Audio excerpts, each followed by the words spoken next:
Hey guys, welcome back to the channel. This is story about what if Naruto's sister was chosen for the sealing of its chakra while Naruto had the soul. Part 1. Before I start, please do support for more amazing content and comments for part 2. Do consider to subscribe my channel and share my video to your friends and check out the description as well. Let's start the video. On the night of October 10, a great catastrophe came to the village. Unaware and unprepared, the village was attacked by the nine-tailed fox or Kyuubi. The village had suffered greatly and many were wondering when and where was their righteous leader to help save the all. To no one's notice, Yondaime was actually helping his wife through her delivery. He would have gone a long time ago, but he still needed to help bring out his son. He had come after their daughter, and by the surprise of the Kyuubi being freed and Kushina being weakened, he stayed by her side until it was over. Kushina was too far gone. Only her bloodline gave her the strength to keep her alive until help came. If he sealed the Kyuubi unto her, she would die from the strain. Weeks before, the only thing he found out was that it was impossible to kill a Biju. There had been millions of tries, but not a single success. Sealing was possible, and ironically it was his own specialty, but sealing a Biju got exponentially harder the higher up the hierarchy it was, and the Kyuubi stood at the very top. Then he found something in the forbidden section. It was a ritual that summoned the Shinigami himself, who then ripped the soul out of your enemy, marking you and devouring both your and the enemy's souls. A last-ditch effort. However, what was the point in marking the user if he died along with his victim? Unless it was a sealing. Minato delved into his research with new vigor, and after confirming that it was indeed a sealing ceremony, he started to make adjustments. Since it was a sealing, it should be possible to control where exactly the target was to be sealed. He knew that if he sealed the Kyuubi into an object, it wouldn't take a week and the beast was free once more, being far too strong to be locked in a teapot like the Ichibi. If an animal was used, the Kyuubi would take control before you could say oh shit. Since no animal had the willpower or mentality required to keep it at bay, the only possibility was a human. Ideally, he would seal it in himself, and then drag them both to hell, but he wasn't sure if the Kyuubi had a trick that would allow it to escape the Shinigami's clutches. Any other adult was out too, seeing that an adult's, even a child's chakra network was already too solidified to handle the sudden influx of chakra. The only thing that could adapt was an infant. Maybe divide it? It's possible? It follows the same principle, just gotta change the converter and filter. If I could, it would be a huge blow for the Kyuubi, but to sacrifice my own 2 children for this? Not until I'm sure. Besides, Kushina would kill me right now if I told her this. Now Minato felt a new height of despair. He would not have hesitated for a second to sacrifice his own life, but to drag innocent lives into this? Especially since he knew that only 2 babies would be born in time for the sealing. His own. Kushina's water had broken a few minutes ago. He was going to have a son and a daughter. Moreover, he would have to seal the Kyuubi in them. Even if another mother gave birth early, Minato knew that he couldn't ask anyone to give up their child if he was not willing to give up his. Kushina held her babies in her arms, smiling at both of them. Naruto looked just like his father but with her red hair, while Tsunami was her spitting image, ironically with his blonde hair. They were crying, and honestly, she couldn't blame them, as she could feel the Kyuubi's chakra, the beast most likely approaching the gates at this moment. Sure, it's okay. Don't worry, Daddy will find a way to save the day, that's what your daddy does best. Tsunami, Naruto, it'll be fine. Speak of the devil. There he came, with an expression appropriate for a funeral. This did not look good. Minato looked at his wife, knowing this would be the last time he'd ever see her. He forced himself to smile. Hello Kushina, how are you doing? Are the children alright? Kushina gave him a weak smile. Tsunami and Naruto are just fine, and according to Biwako, I'm out of the woods. What about you? Did you find something? Minato nodded. A few weeks ago I researched, and found out that while it's impossible to destroy the Kyuubi, I can seal it away. I know the jutsu and I've already designed the array. Kushina smiled, relieved. That's wonderful, darling. Why do you look so down? Minato wished he could keep quiet, but he knew that would not only betraying Kushina, but that it simply wouldn't work. Still, how do you tell your wife that you will die sealing a monster into her children? Well, Biwako looked at him. There's a catch, isn't there? She had always been sharp, and as a medic, reading people was child's play. Yes. There are 2. Kushina looked at him. What are they? Minato gulped. For the sealing to work, I need to sacrifice my life. Kushina's eyes widened. No. She whispered. Tell me it's not true. Minato glanced at her. I can't. To seal the Kyuubi, I need to summon the Shinigami. Kushina sobbed. It's not fair. After all we've been through, after all we've lost, after the war, now that we finally came this far, it just ends like this. Now that we finally have children, they will never know their father? It's just not fair. Biwako looked at him, her eyes sympathizing yet sharp. Was that the other catch? Minato couldn't look her or Kushina in the eyes. No. He finally whispered, his voice sounding as if he had fought down a sob. Kushina was not really paying attention. After this news, what could be worse? Biwako asked. What is? Minato stared at the floor, his voice trembling. The only thing that can hold, that could hope to keep the Kyuubi at bay, is he paused, having to gather all his strength not to break down in tears as an infant. Kushina stared at him, wide-eyed. Then she pulled her children closer to her chest. No, she stated, her panicked voice steadily increasing in volume. No, you can't. Not them. No. I won't let you. Not our children. No. I won't let them the same life as me. Minato slammed his fist into the wall, tears now running down his face as well. Do you think I want to do this? He shouted before taking a deep breath. Kushina, I've looked through every possible source. I've searched everywhere. If I seal the fox in an object, the object will break. If I seal it in an animal, the fox will take over. If I try to take it down with me, it may escape me, as it and I would have no time for our souls to connect, so I'd have no hold. And nobody with set chakra coils could possibly survive the sealing. I arranged it so the chakra and soul dived. There is nobody else, Kushina. He grew quiet, small sobs escaping his lips. There is nobody else. Iwako hesitantly patted his back. This once again showed her that the title of Hokage was more of a burden and a curse than anything else, just like for her husband. Here stood a man, a loving husband, and fresh father, who had to not only sacrifice his life in his best years, but also damn his own child to house a demon. The job sucked, and that was it. After a few minutes of pleading, Minato left the room with the twins and a broken heart. He knew that he had to do it, but that didn't make him feel any better about it. If anything, it made him feel worse. Minato stood on Gamabunta's head, staring at the fox that destroyed his and his family's happiness. He sighed. You ready, Gamabunta? The large toad snorted humorlessly. Nobody is ever ready to face that one, but I'll buy you as much time as I can, thanks. Tell Jeriah to get you a large bottle of sake, my treat. Minato stated. The toad nodded. Well then, let's go. With that, the toad charged towards the possibly most dangerous beast on the planet, using his sword to deflect a tail. His entire tactic was based on hop around, slash it when you see an opening, don't get hit. So far, it was working. He was just finishing the seal on his son when the third Hokage, Sarutobi Hiruzen, appeared on his side. Minato, what are you doing? I'm going to seal it. I found out a technique that can summon the Shinigami, and by sacrificing my life I will seal it into my twins. His breath strained as he tried to design the seals as fast as possible. What?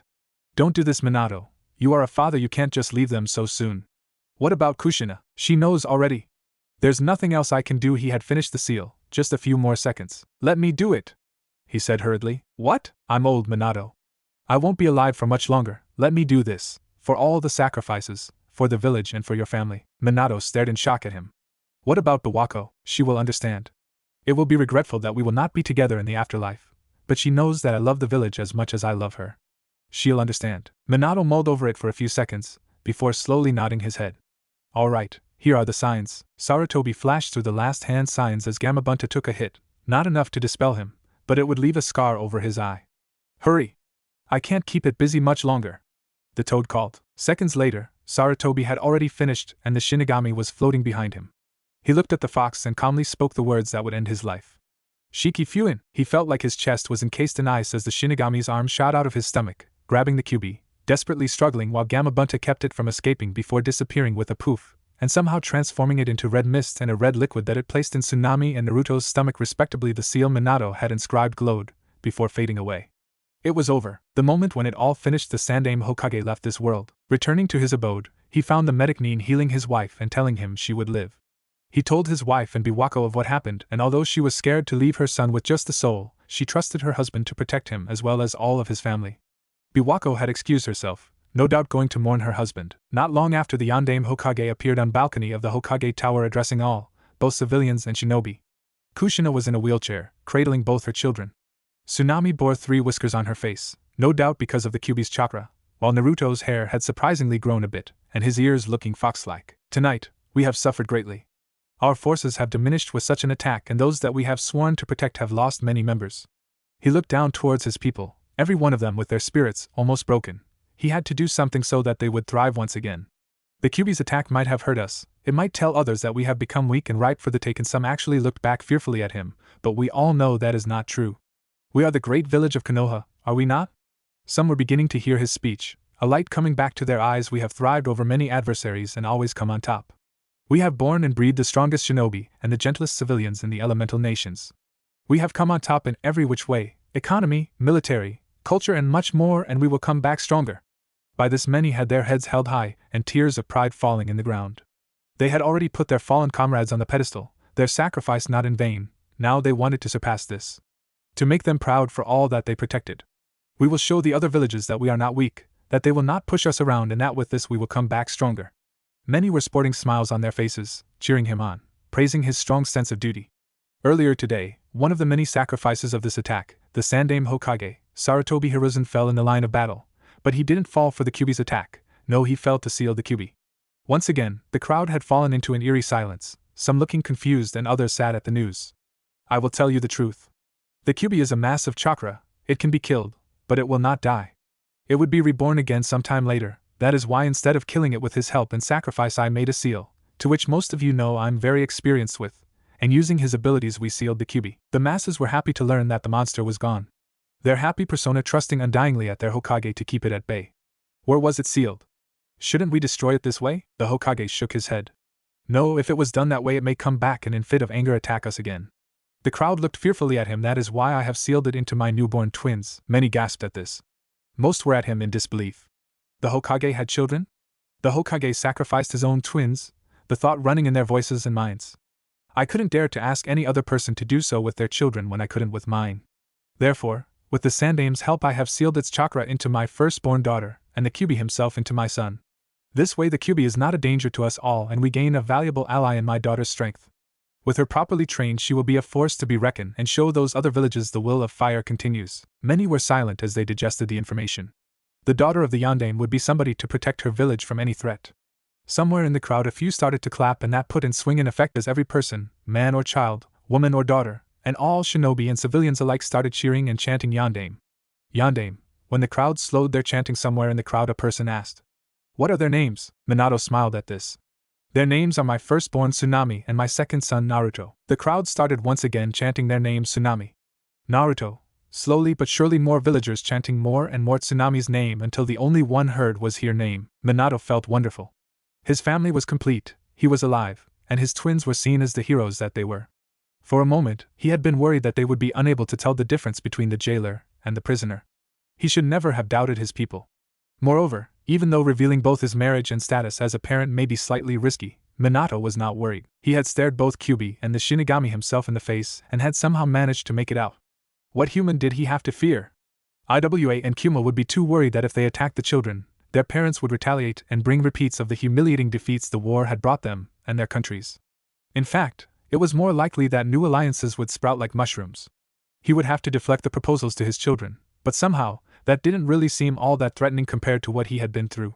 No, the future of his family was very bright. It's fascinating how a man can at the same time be so right, and yet so wrong.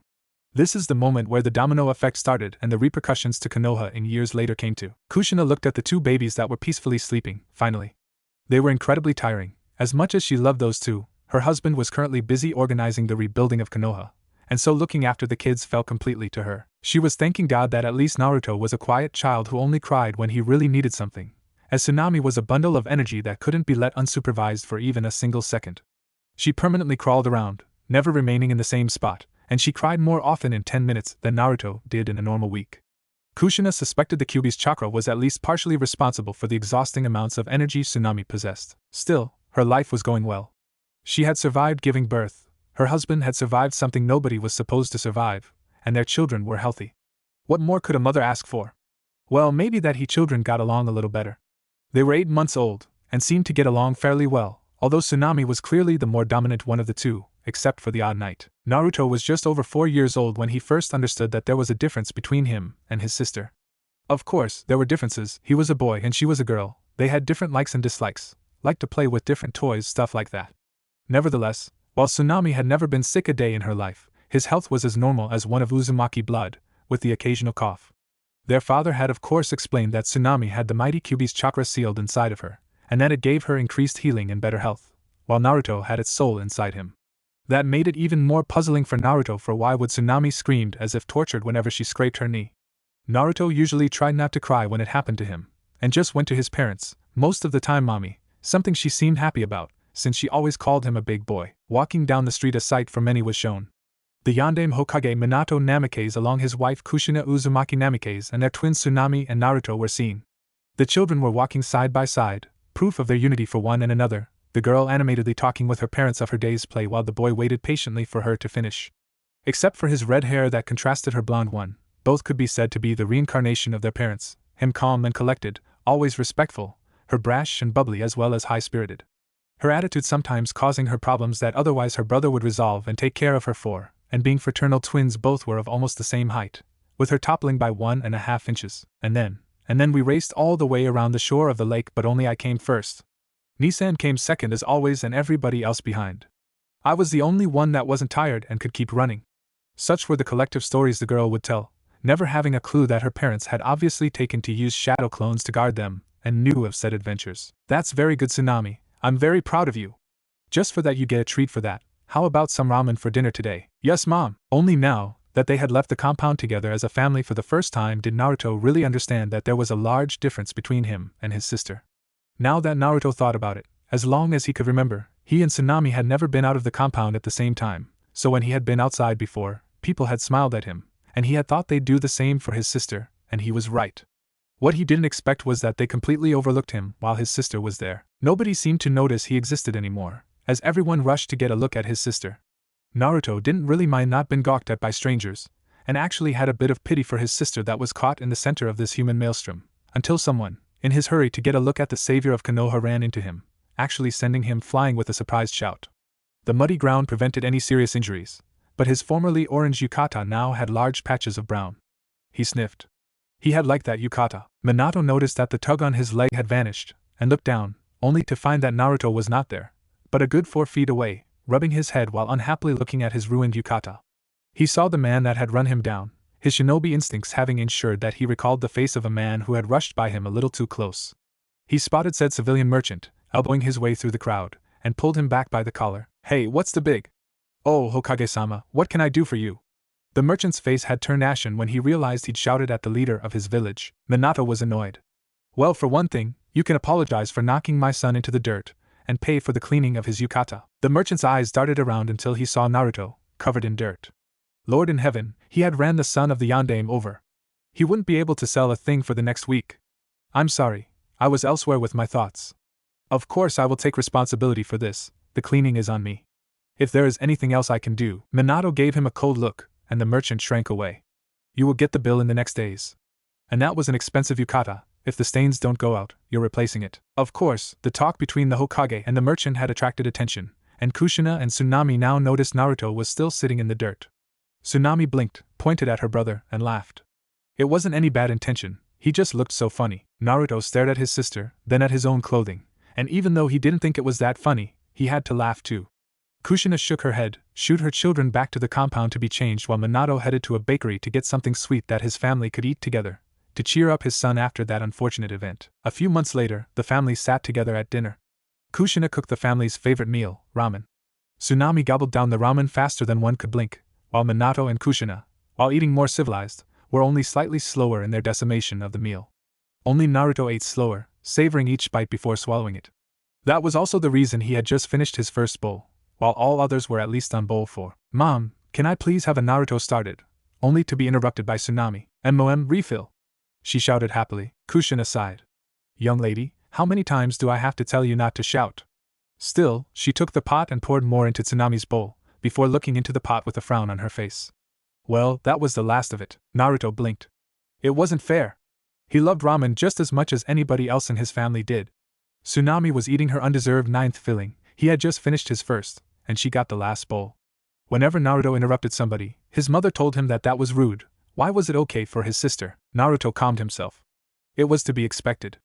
Naruto was unusually smart for his age, and he had already noticed that his parents seemed to love Tsunami a little more than they loved him. He wasn't beaten or hated, it was just subtle things that gave it away. They just always cared a little more for Tsunami than for him. He knew that parents sometimes had favorites amongst their children, and that Tsunami was important because she carried the Kyuubi's chakra. But couldn't at least one of his parents love him more? Minato, normally tired and damning all that was paperwork, found this moments endearing for his family and himself. He began notice that his daughter was beginning to grow at an exceptional rate, and soon he would induce her into the training for her to become a ninja. His son Naruto came behind her. He was good in his own right, calculative, and analytical. If it wasn't because he also had Tsunami, he would have thought he was really a Nara. But he wished to wait until he came unto a certain point so that the training would truly commence. Kushina, I think it's time. She looked at him, wondering what he was thinking before it clicked in her mind. Really? You think so?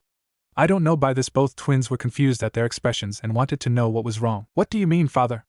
Naruto, the always courteous one, asked. I believe that in a few weeks we can start your ninja training. Both twins widened their eyes at hearing this. Really? Oh, thank you, Daddy.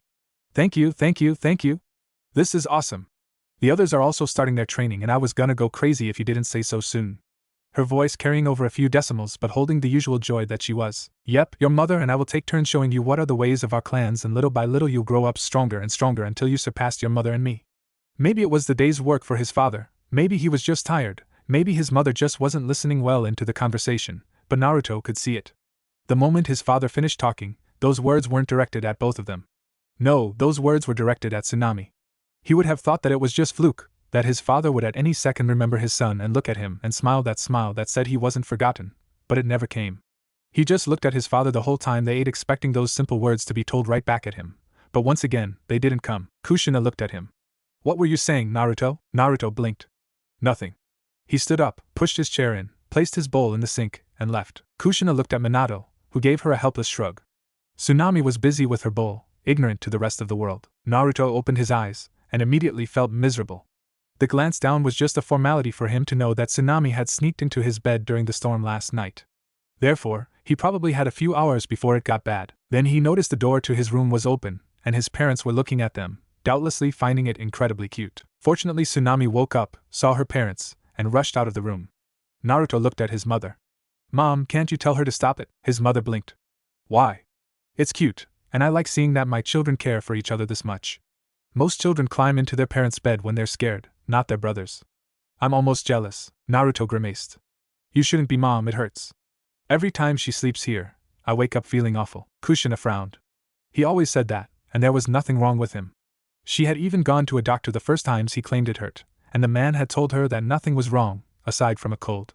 You know, I can understand that you think it makes you look less manly sleeping with your sister, but that's no reason to make up stories. As punishment for telling lies, you'll weed the garden. She knew it wasn't that much of a punishment, as Naruto enjoyed working in the garden. Naruto opened his mouth in protest. But Mom, Kushina stopped him before he could say more. Naruto Uzumaki Namikaze, I suggest you be quiet before you make your punishment worse than it has to be. Naruto closed his mouth, got dressed and marched towards the garden, past a smug-looking Tsunami. The storm had not completely passed, and Naruto spent the first quarter of his time in the garden soaking in icy cold drizzle, determined to finish the task, no matter how unfair it was to be punished for telling the truth. He spent the next days in bed with a high fever. It was Naruto's and Tsunami's 5th birthday. Normally they visited all the different clans that day, spending time and getting presents with each one before moving on, taking the children and those adults who wanted with them until they finally reached the festival that was held annually to celebrate the defeat of Kyuubi. At midnight they launched fireworks that lasted over an hour, with all children excused from school the next day so that they could watch them. But because Naruto had just recovered from a heavy fever, Kushina and Minato decided that it might be better if they asked the guests to come to their house instead, so that Naruto would only travel to the festival and back, to not completely exhaust him. Naruto smiled happily, as he took congratulations from all sides, and even got to cut the cake. He gave his sister an extra-large piece with 3 strawberries on top, as it was her favorite kind of cake, although the congratulating masses didn't leave any time for the twins to actually exchange words. Naruto opened his pile of presents, being happy for each one and not at all jealous of his sister. He knew that his sister would get more presents than he would, as everyone in the village seemed to want to send her a present. He was happy with what he got.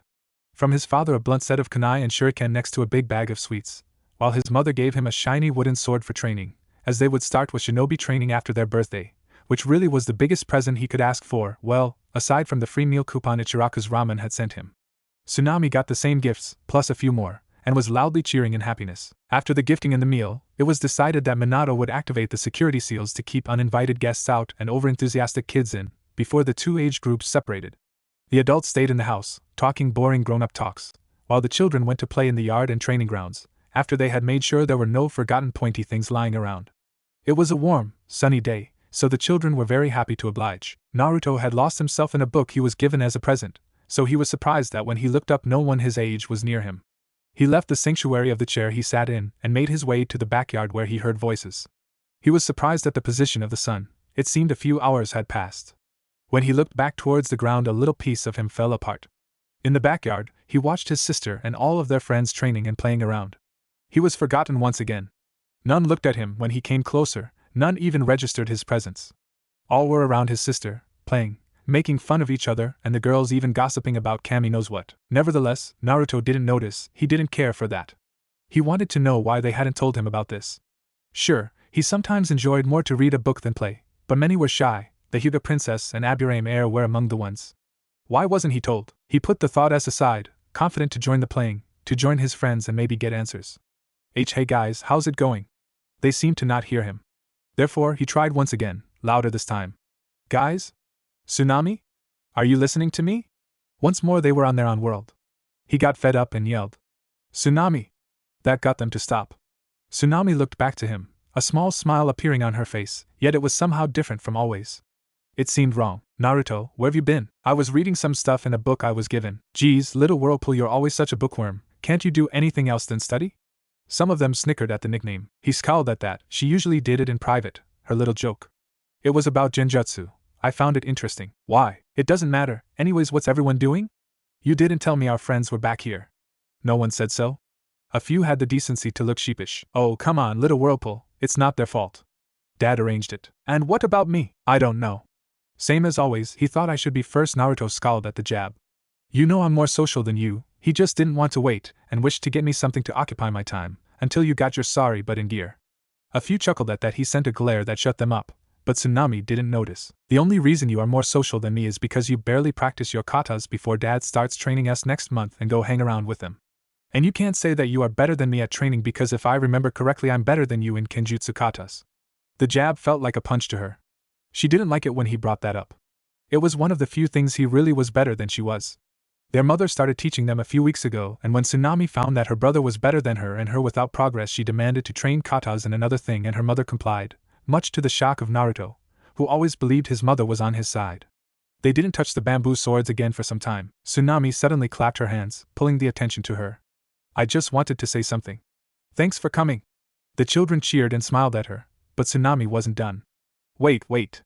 The second thing is, because Naru and I said something mean about me, I'm not going to play with anyone who plays with him. She didn't like it that he was making her look bad in front of their friends, so she wanted to get revenge, no matter how hypocritical she was being, as she had done the same not long ago. She turned towards their friends and clapped her hands. Did everyone hear him? Little Whirlpool is being a stuck-up and bullying me. We are twins and he's being mean, so anyone that thinks he speaks the truth, I'm not gonna play with them anymore. They can all be friends with my brother the bully. Naruto looked in shock at his sister. Never once had he done something so out of place as bullying her. Sure, he said things to shut her up when she commented about him, but never bully. He looked around. Many had faces like a deer caught in headlights. Looking back and forth, it didn't seem like much of a contested. With the way she phrased it, anyone that took his side would be by association a bully, and besides she was the more outgoing one of was no competition which one they wanted to spend more time with.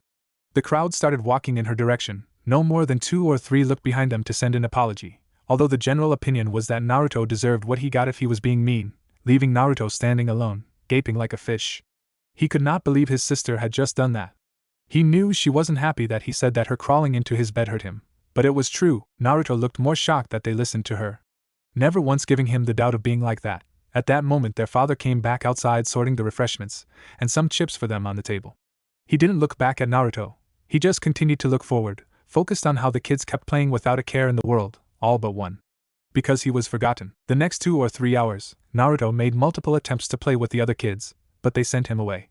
He tried to talk to Tsunami, but his sister ignored him completely.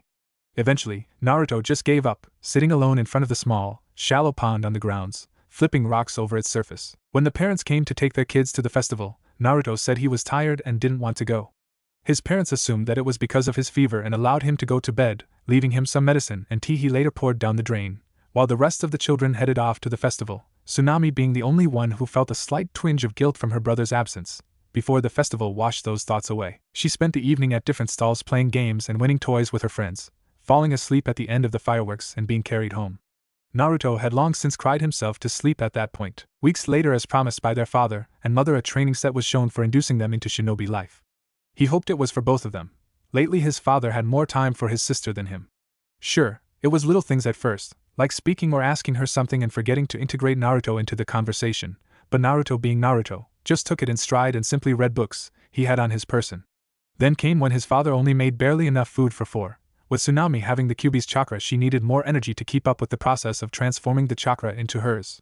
She hadn't noticed, either did his mother, but he did. Then on the days when their parents were picking them up from a friend's house, they would barely wait for him. Once again, he took it in stride. They hadn't forgotten him, just that they walked faster than he did. That was what he told himself, nothing farther than the truth. Today would be the day they would be inducted formally into their training regimen. Tsunami was jumping up and down, barely containing her glee. She was sure that she would make them proud, nothing but the best for her parents. Their parents then asked Tsunami to step out to the backyard. A simple terrace made in white marble. The door opened to a corner of said terrace. 4 feet away from the door, a diamond-shaped pool with 3 feet deep on the shallow part, and almost 6 on the deeper side where the south edge of the diamond ended. At the right end from their side, a few toys and chair were placed to accommodate their needs and friends whenever they came. On the left side, a small passage came to a large rectangular table made out redwood where their parents were waiting for them on the benches on either side, while on the shorter side simple reclining chairs waited. Good, you're here. I was beginning to think you didn't want the training, their father said with a hidden smirk. No way, Daddy. I've been waiting for this since you promised me.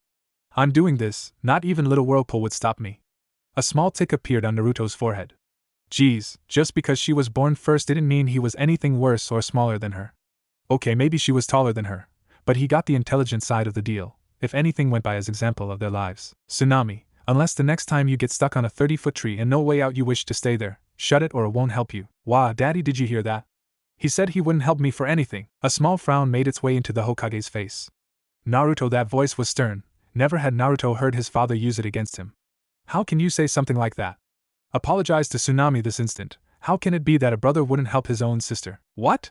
How the heck did it come to this? She had made fun of him, and like always he responded with a witty retort.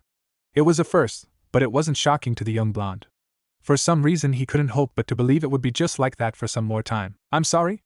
From the corner of his eye, he saw Tsunami smirk at his predicament, and looking at his mother he could see that she wasn't even listening to their conversation. Good. Now here I have the training list for you to do. While I'm working on the tower and your mother is here, she will teach you everything she knows about chakra, its components, how to mold it, how to control it, and how many different types of chakra there are. By her side, thanks to a bloodline, there seems to be certain aspects that differ from other clans and people. She will explain and show you guys and maybe verify if any one of you has these abilities. When I'm here I will show you how to use chakra, the training parts, and using it for jutsu. We will start on also exercising your bodies. By the time you reach the academy you'll be better than any of your classmates. Once again, Naruto noticed it. His father wasn't looking at them, he was looking at her. Tsunami, the same as always, hoarded all the attention. She didn't care, and it seemed to make her ego bigger than it was. Oh, and what about Mom's sword style? I want to train in it like her, his father chuckled. If your mother finds you worthy and good at it, and wants to, I don't see why not. That's all up to her. All eyes turning to her, she made an annoyed look at him. She knew her daughter was not ready for the style. She may never be. We'll see. First I'll off this, then genjutsu. She said, yes. Now come on, I want to start. Hi. Being pulled by his daughter they made their way further into the backyard where their training field was. Kushina followed. She also barely gave him a glance. Naruto was pissed. Sure, anybody that looked once at him wouldn't notice. He had a poker face that would rival an ANBU mask, set in stone.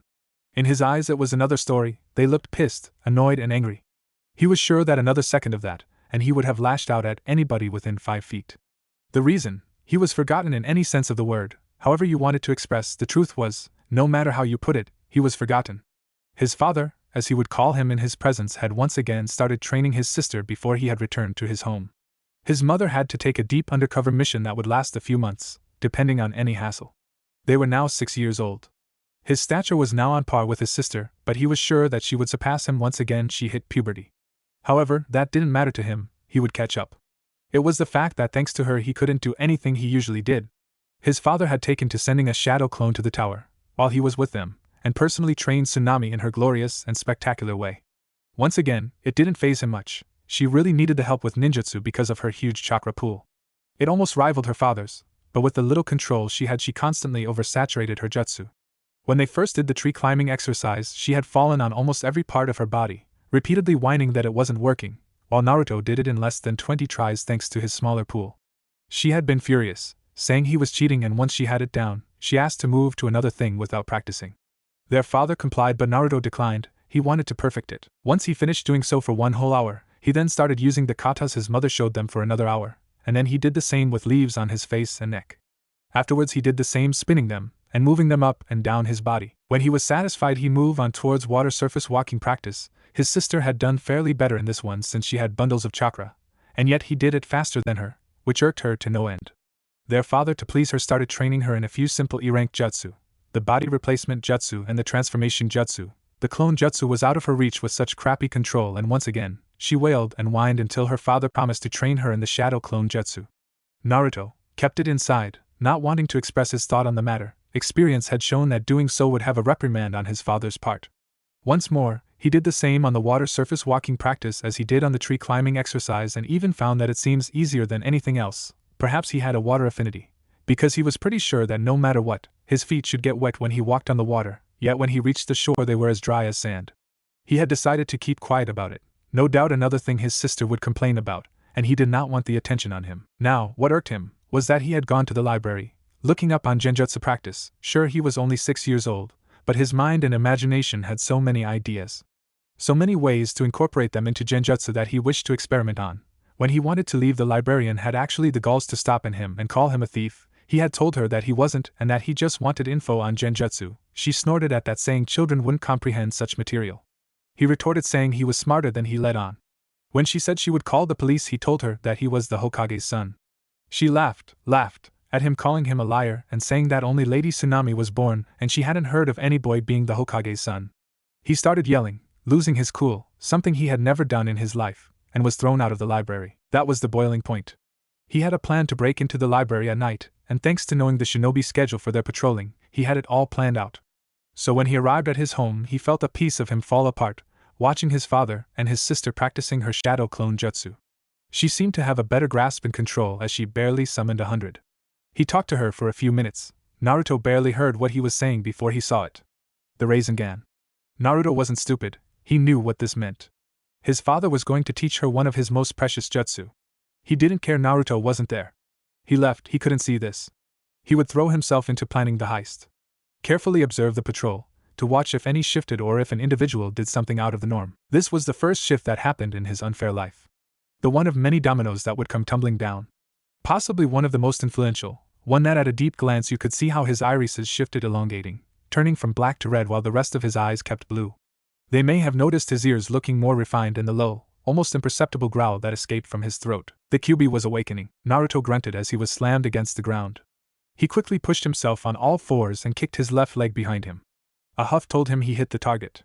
He jumped to his feet, but his attacker had already recovered. Naruto blocked 5 punches and sent 3 back, before a knee to the gut forced him on his knees. That's enough, both of you. Minato's voice rang out. Tsunami jumped back, while Naruto struggled a bit before getting up. Good job, you two. Especially you, Tsunami. I'm surprised, most girls are weaker than boys. Tsunami puffed her chest, while Naruto growled. Well, most girls don't have a demon in them that make them stronger. Minato gave him a look. Naruto, what? It's true, Biwako-san said so herself, remember? Minato couldn't argue with that. He had asked if Biwako could come over and check the children, to make sure there were no complications that could interfere with the beginning of their shinobi training. There had been nothing, a few unusual spots in Naruto, but nothing really troubling. However, Biwako had discovered that the Kyuubi's chakra, minuscule amounts of it seeping into Tsunami, was strengthening her bones and muscles, making her stronger and tougher than the average boy her age. She had said that while Naruto and Tsunami had been present, although honestly speaking only Naruto had paid attention to her. Yes, it's true, but that doesn't mean you should rub it in. Minato admitted. Naruto nodded. Yes, it does, otherwise she'll treat it like a personal accomplishment. Father, be honest. If Tsunami was a normal girl, heck, if she was a normal boy, who would have one? Minato sighed. You, Naruto, and don't swear. Tsunami, your brother has a point. In the entire spar, you never once dodged or blocked a single attack, you just took them and kept on striking, quickly forcing Naruto, who did dodge and block, into the defensive. Tsunami blinked. So? It didn't hurt and I still won. Minato looked at her. That's true, but this was a bare-handed spar. In real combat against experienced enemies, you'll almost always be fighting someone with a weapon, if only a kunai. And if you fight them the way you fought your brother, you'll be cut to ribbons before you can inflict any damage. Even the Kyuubi's chakra can't heal you if you have a knife in your chest or lost your head. Your strategy is just dashing out hits and relying on the fox's chakra to fix anything that happens to you. While that is okay now, it has to change. Your mother said that in sword training, Naruto beats you every time. Tsunami was insulted. Only because mom always calls the matches before anything happens. Minato frowned. No, she calls the matches when one side gets a hit that would either cripple or kill them if you were using real swords. Naruto just uses openings to hit those places. Tsunami shook her head. Nah, she called matches when Naruto hit my shin or arms. Minato looked at her. Well, you can't fight without arms and feet, can you? Tsunami pouted, before finally admitting no. Minato ruffled her hair. See, was that so hard? Tsunami's face clearly stated yes, but Minato didn't notice. Now let's move on to jutsu practice. Tsunami's face brightened, while Naruto grimaced. Tsunami loved learning and using new jutsu, which she did incredibly fast, while Naruto always took longer. The secret of Tsunami's success, of course, once again lay in the fact that simply because the Kyuubi's chakra was sealed inside of her, Tsunami had unnaturally large chakra reserves. She could go on when Naruto had to take breaks, and more importantly, she could afford to use 5 times the chakra needed to get the jutsu to work, while Naruto had to work on his control to get it to work. Of course, Naruto tried to tell her that if she could train more in her control she wouldn't need so much chakra, but she dismissed him, stating that she would never run out from it. Of course, that also meant that Naruto could stand and expertly move on liquid surfaces by now, while Tsunami was incapable of merely walking up a tree and instead needed a running start. While in truth Tsunami was upset when she saw her brother walk over water or just walk up vertical surfaces to avoid her, she saw no need to better her control, as she had no problems doing the jutsu they were taught. Any attempts of Naruto to state otherwise were perceived as bullying, and his parents didn't take his side in those arguments either, going with the old line, any problem that I can safely ignore is not a problem, meaning that as long as Tsunami could do the jutsu, they were happy. To their parents' defense, he and his sister were 6, but Naruto still couldn't see what was wrong at pointing out a problem before it became a habit and even harder to correct. What Naruto loved was genjutsu. He discovered that with his good control, which he regularly practiced, and his very creative mind, they just came naturally to him. Kushina had taught them the basics, but with Tsunami unable to dispel even the most basic ones and endlessly complaining, she had, much to Naruto's chagrin, decided to drop genjutsu until they were a bit older and, in Tsunami's case, more mature. Naruto had been upset with the sudden loss of his passion as a lesson, and wandered the village for a few hours. By coincidence, he had met a member of the Kurama clan, who were known for their skills with genjutsu, and asked him for pointers. He had to invite the older boy to dango, something his savings still hadn't completely recovered from, but he had gotten his tip. In fact, that tip would be one of the biggest impacts in young Naruto's life. Flashback. Genjutsu, the Kurama had said, is different from any other jutsu, no matter if taijutsu, ninjutsu, kenjutsu or fuinjutsu. You see, with all of those, you can easily learn from a master, and with talent, you may even surpass him using what he taught you. You may become a taijutsu master using only taijutsu you were taught by others, just as you can easily become a ninjutsu master using only jutsu that others created, as long as you have sufficient chakra, talent, affinity, and of course determination. Genjutsu, however, is fundamentally different. No matter how hard you work or how talented you are, you will never surpass your master using what he has taught you. Naruto had looked at him. Why not? The man had smiled. Simple. Genjutsu is a jutsu that relies on one's imagination to work. The hand signs are something used by beginners to upper mid-class, and they only serve the purpose of helping you focus. But those hand signs are something you use, they are unique to you. While a person who knows what the genjutsu is supposed to do can cast them with the hand signs, they in fact reduce the power of the genjutsu, as they distract from the true source, your imagination. True masters can cast a genjutsu with a single finger, a sound, a gesture, or even without any indication. Basically, the genjutsu that work best for you, that are the most impressive and the hardest to break, are those that you yourself created. To put it bluntly, a beginner who designed his own jutsu may, and has, cast a better genjutsu than a master who uses something made by another. If you really want success with genjutsu, don't ask for hand signs or how to do the jutsu. Ask for what it does and then work until you made one that does it. It requires more work, but the results are well worth the effort. Naruto blinked. This went against almost everything his mother had told him. But aren't hand signs vital because they control the flow of chakra? So a genjutsu shouldn't work without precise chakra work, right? The Kurama had laughed. Indeed, and that is why those who work in the art of genjutsu need very good chakra control.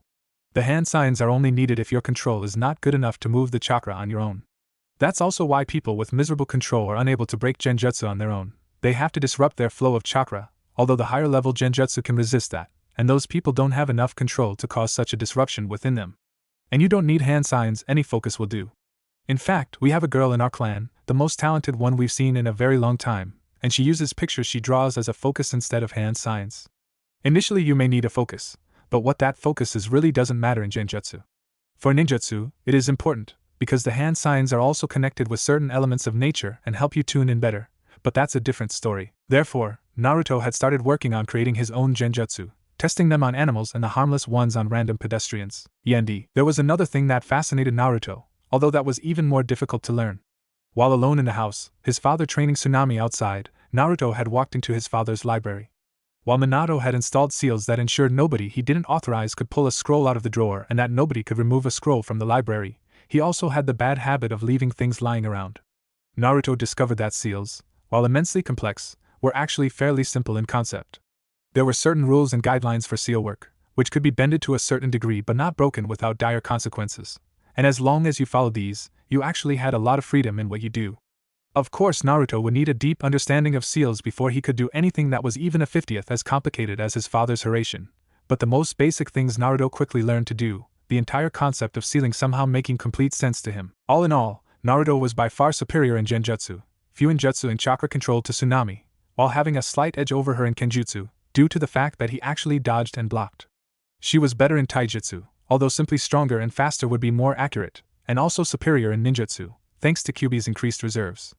Her problems with control were avoided, and when it became clear that the way things were going, Tsunami would never be able to use a clone jutsu, their father decided to teach her the Shadow Clone Jutsu, a jutsu perfect for people with high chakra and demon chakra stopping information overload. Tsunami had taken to it like a fish to water, while Naruto had nearly killed himself when in a fit of jealousy. He had tried the jutsu in his room, managing 3 clones, which dispelled themselves to give Naruto back his chakra, as voluntary dispelled clones return everything excluding exhaustion to their creators. Naruto had learned his limit and the Shadow Clone Jutsu secret there and then, and never created more than 2 clones tops, usually 1, who then trained chakra control or read available scrolls and books while he focused on genjutsu, fuinjutsu and physical fitness, in that order. Naruto had actually taken the Shadow Clone Jutsu apart, figured out what gave them their independent minds and abilities to send information, and combined the sentient mind with a type of bunshin that had no physical body but didn't dispel when hit, creating a new jutsu with drastically reduced chakra costs. His Genza Bunshin had the cost of a low D-rank jutsu, and took no more control than one needed to stick to a wall, yet nobody took him seriously when he presented it. They explained that it wouldn't do any good against an experienced shinobi, despite the fact that Naruto explained he had intended it to be for shinobi beginning their career, to which it would have been a very useful jutsu, since the clones were transparent to the caster, an unintended side effect. Naruto had even created another jutsu based on his first one, a C-rank jutsu requiring a water-walking level of control, the Genza Bunshin no Yoroi. But the only thing that Naruto got when he tried to present his work was the order to not use ninjutsu in a taijutsu match, although his father seemed happy that Naruto had started crafting jutsu, even if they currently were useless ones in his opinion. Tsunami spent most of the time she didn't train with her many friends, while Naruto, who after that story Tsunami had told on their birthday had become something of an outcast in his age group, something that Tsunami had started to actively encourage, spent most of his free time either perfecting his chakra control, coming up with seals, or working on genjutsu. While the simple ones Naruto could quickly recreate, he was working on one that would be much more complex. What he didn't know was how soon he would need it. Complications rose from his mother's mission, and when she arrived a month ago, alone and bloodied, she was sent to the hospital where they induced her into a coma until the day before. She was too weak to help with their training, barely able to walk on account of not moving for 2 months. His father had taken to inducing Tsunami into a more rigorous training. Some said that the experience had made him fearful of the same happening to his sister. They were right and wrong. His father took it upon him as an excuse to start training Tsunami in her Jinchuriki powers. She had produced the initial state at an extraordinary rate. Perhaps with her father's help she knew the exact mechanics on how to best do so. It didn't matter because he was proud of her and goaded her into doing better every time. She would keep that appearance in front of friends and family, but Naruto knew, he knew how she became afterwards. When alone her personality took a full swing, the other way, and she became ruthless with him. Her demeanor and way of talking him down served to demoralize Naruto on aspects of his ninja career such as ninjutsu and taijutsu. With her stamina and chakra pools she had a wider repertoire of jutsu than him. Granted she didn't do them that good, all use them to her whole potential, but she beat him and berated him on occasion. It was a cold day in February. Naruto and Tsunami were now 6 and 4 months old, and a certain rhythm had settled in their lives. On weekdays they would get up, get dressed, brush their teeth, and begin their exercises before their mother who kept it easy tutored them. After lunch at 1 p.m., they had free time until 4 p.m., when dinner was served. Then their father would be home and they would go through 2.5 more hours of training before the day was done, and the siblings would wash and go to bed. On weekends they had free and could decide whether they wanted to train, study, play, or just hang around.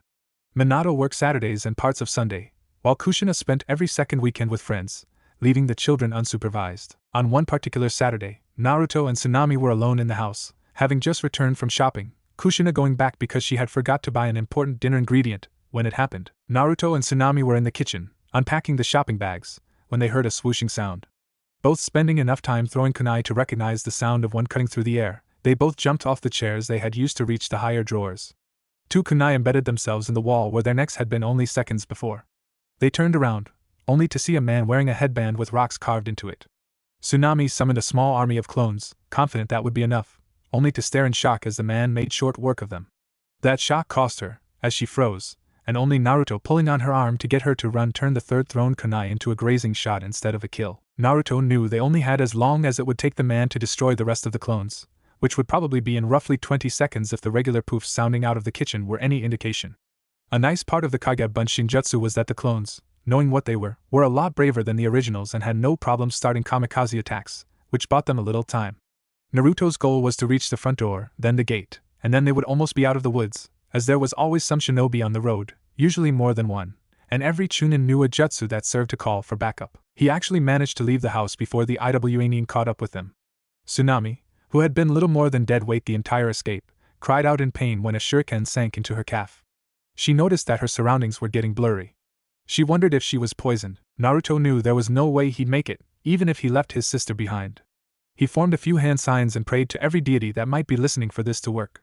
Then he saw that the Iwa had drawn a tanto, and was swinging it down. Naruto's eyes widened in horror. He knew he wouldn't be able to dodge in time. Jin Nadar, Jonin of Iwa and former member of its Hunternin, saw the boy beginning hand signs, and decided that whatever he was planning, he was not going to finish it. He drew his tanto and swung it downward. It cut through flesh and bone, leaving a deep diagonal gash from left collarbone to right hip. The boy didn't look like he was in pain, it was more disbelieving shock.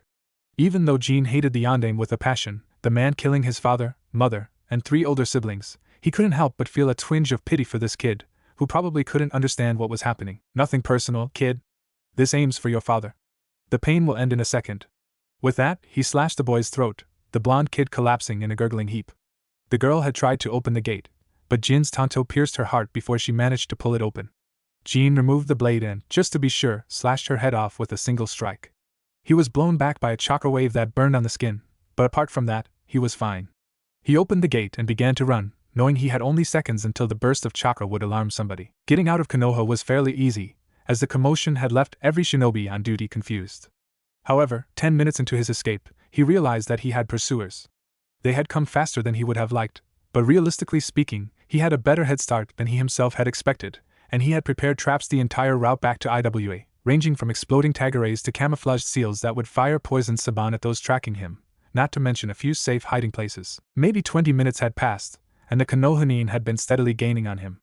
By now, he could actually see flashes of them. There was no Hyuga, which was a huge relief because it meant he could use one of the 20 hiding places that a Hyuga would have immediately spotted him in. The Inuzuka and Aburain were worrisome, and Jin had gained multiple cuts and grazes from projectiles aimed at him. He didn't give up though, because he knew they were nearing the first trap, a simple array of 10 exploding tags. It would be triggered in just a few. Boom! Such a satisfying sound, especially when accompanied by the screams of the dying. Even Deidara would not have been able to beat that. While he wasn't stupid enough to go look what he hit, a rough head count did show that only 15 of the former 40-headed squad was still on his trail. While his route leads him towards Kusa, the traps slowly reduced his pursuers' numbers, although they had gotten more careful after that first explosion. When he put his biggest plan into motion, he had gained more ground, with maybe 7 followers left. He reached the river and started to run over it, suddenly making an 80 degrees turn to the right, jumping into a prepared hole in the muddy shore and closing its seconds before his pursuers reached the river and ran across. There was a short pause while the trackers searched for his scent, until they started running off in the opposite direction. Jin had walked that route 100 times to make sure his scent was on the trail. It led to a clearing, where a rain of poisoned saban would go down on them. He had left a communicator there so he could hear when they reached the clearing, determined he would not crawl out until they had reached it. Then the relieving rustling of feet rang through his headset, and Jin bolted, running on the river for a few seconds before running towards Taki to reach Iwa. The hunt had gone on for 20 hours now, and Jin was starting to use chakra pills and concentrated caffeine tablets to keep moving. He listened to the voices in the communicator, smiling at what he heard. At first only angry calls, then surprised cries when the samban fired. One particular piece of information made him grin and gulp at the same time. Kushina-sama. Damn it, she's down. Where are the medics? They went down in that first explosion. Damn it. You two, bring Kushina-sama to Biwako-sama at once. You two come with me. We're gonna get that motherfucking bastard for this. Inuzuka, do you still have his trail? I think he tricked us. The tracks are not as fresh as they should be. He lost us at the river. Jin kicked into a higher gear. Kushina Uzumaki, the Red Death, Yuzu's Crimson Whirlpool, had been hunting him? His escape was a miracle. However, she was hit by the Saban, and from the way it sounded, a lot of Saban, each of them dipped in a poison that killed in less than an hour. They would never make it back to Konoha in time. Getting rid of the last three had been comparably simple. He had led them into a trap that, while not fatal, covered them in a substance similar to fresh skunk juice.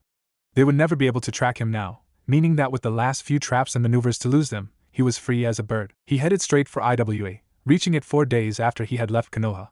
His was welcomed a national hero. The Tsuchikage, a firm hater of Konoha, welcomed him in all honors. Shortly after, IWA received the news that Kushina Uzumaki had passed away, and that the Yondaime had committed suicide after the loss of his entire family, and the ecstatic leader named Jin his successor. While beaming with pride, the greatest reward was the adoration of the female gender. After a hot night with 3 gorgeous women, Jin finally fell into well-deserved slumber. Konoha was in an uproar. How had this happened? An assailant from IWA had sneaked into the Namikaze compound while the adults were absent and attacked the children. Namikaze compound. How did he even get in? A dog-masked Anbyu asked while looking at the 2 unmoving bodies of the children. The bastard had got them good. A tiger-masked rookie spoke up. Hokage-sama suspected that he sneaked in when Kushina-sama left the compound to get the groceries she forgot. He immediately changed the seals, but the damage is done. Inu nodded. So, what happened to him? Tora shrugged, while the children started to stir. A high-class genjutsu. Ibiki had a bit of trouble getting him out of it. He said the man actually fought to stay in it. Must have been some dream. Not that I blame him, I'd want to stay any place where I'm not Ibiki's new toy. Kushina spoke up angry and scared of almost losing her children. So who put him under it? Minato shrugged. That's the big question, isn't it? The Kurama clan stated that as much as they'd like to take credit, none of their members were outside of their compound at the time in question. And while we have some who are good in genjutsu, Itachi here being one of the first to come to mind, they all say they had nothing to do with it, nor do they have any idea of what was used. It was either forgotten, customized, or self-made. Kushina's eyes wandered to Naruto and Tsunami. You don't think one of them? Itachi seemed thoughtful. It's possible, but if so, then we have a genjutsu prodigy on our hands. Inu seemed more hesitant. I don't know. Of course, geniuses like Itachi here exist, but they usually get noticed.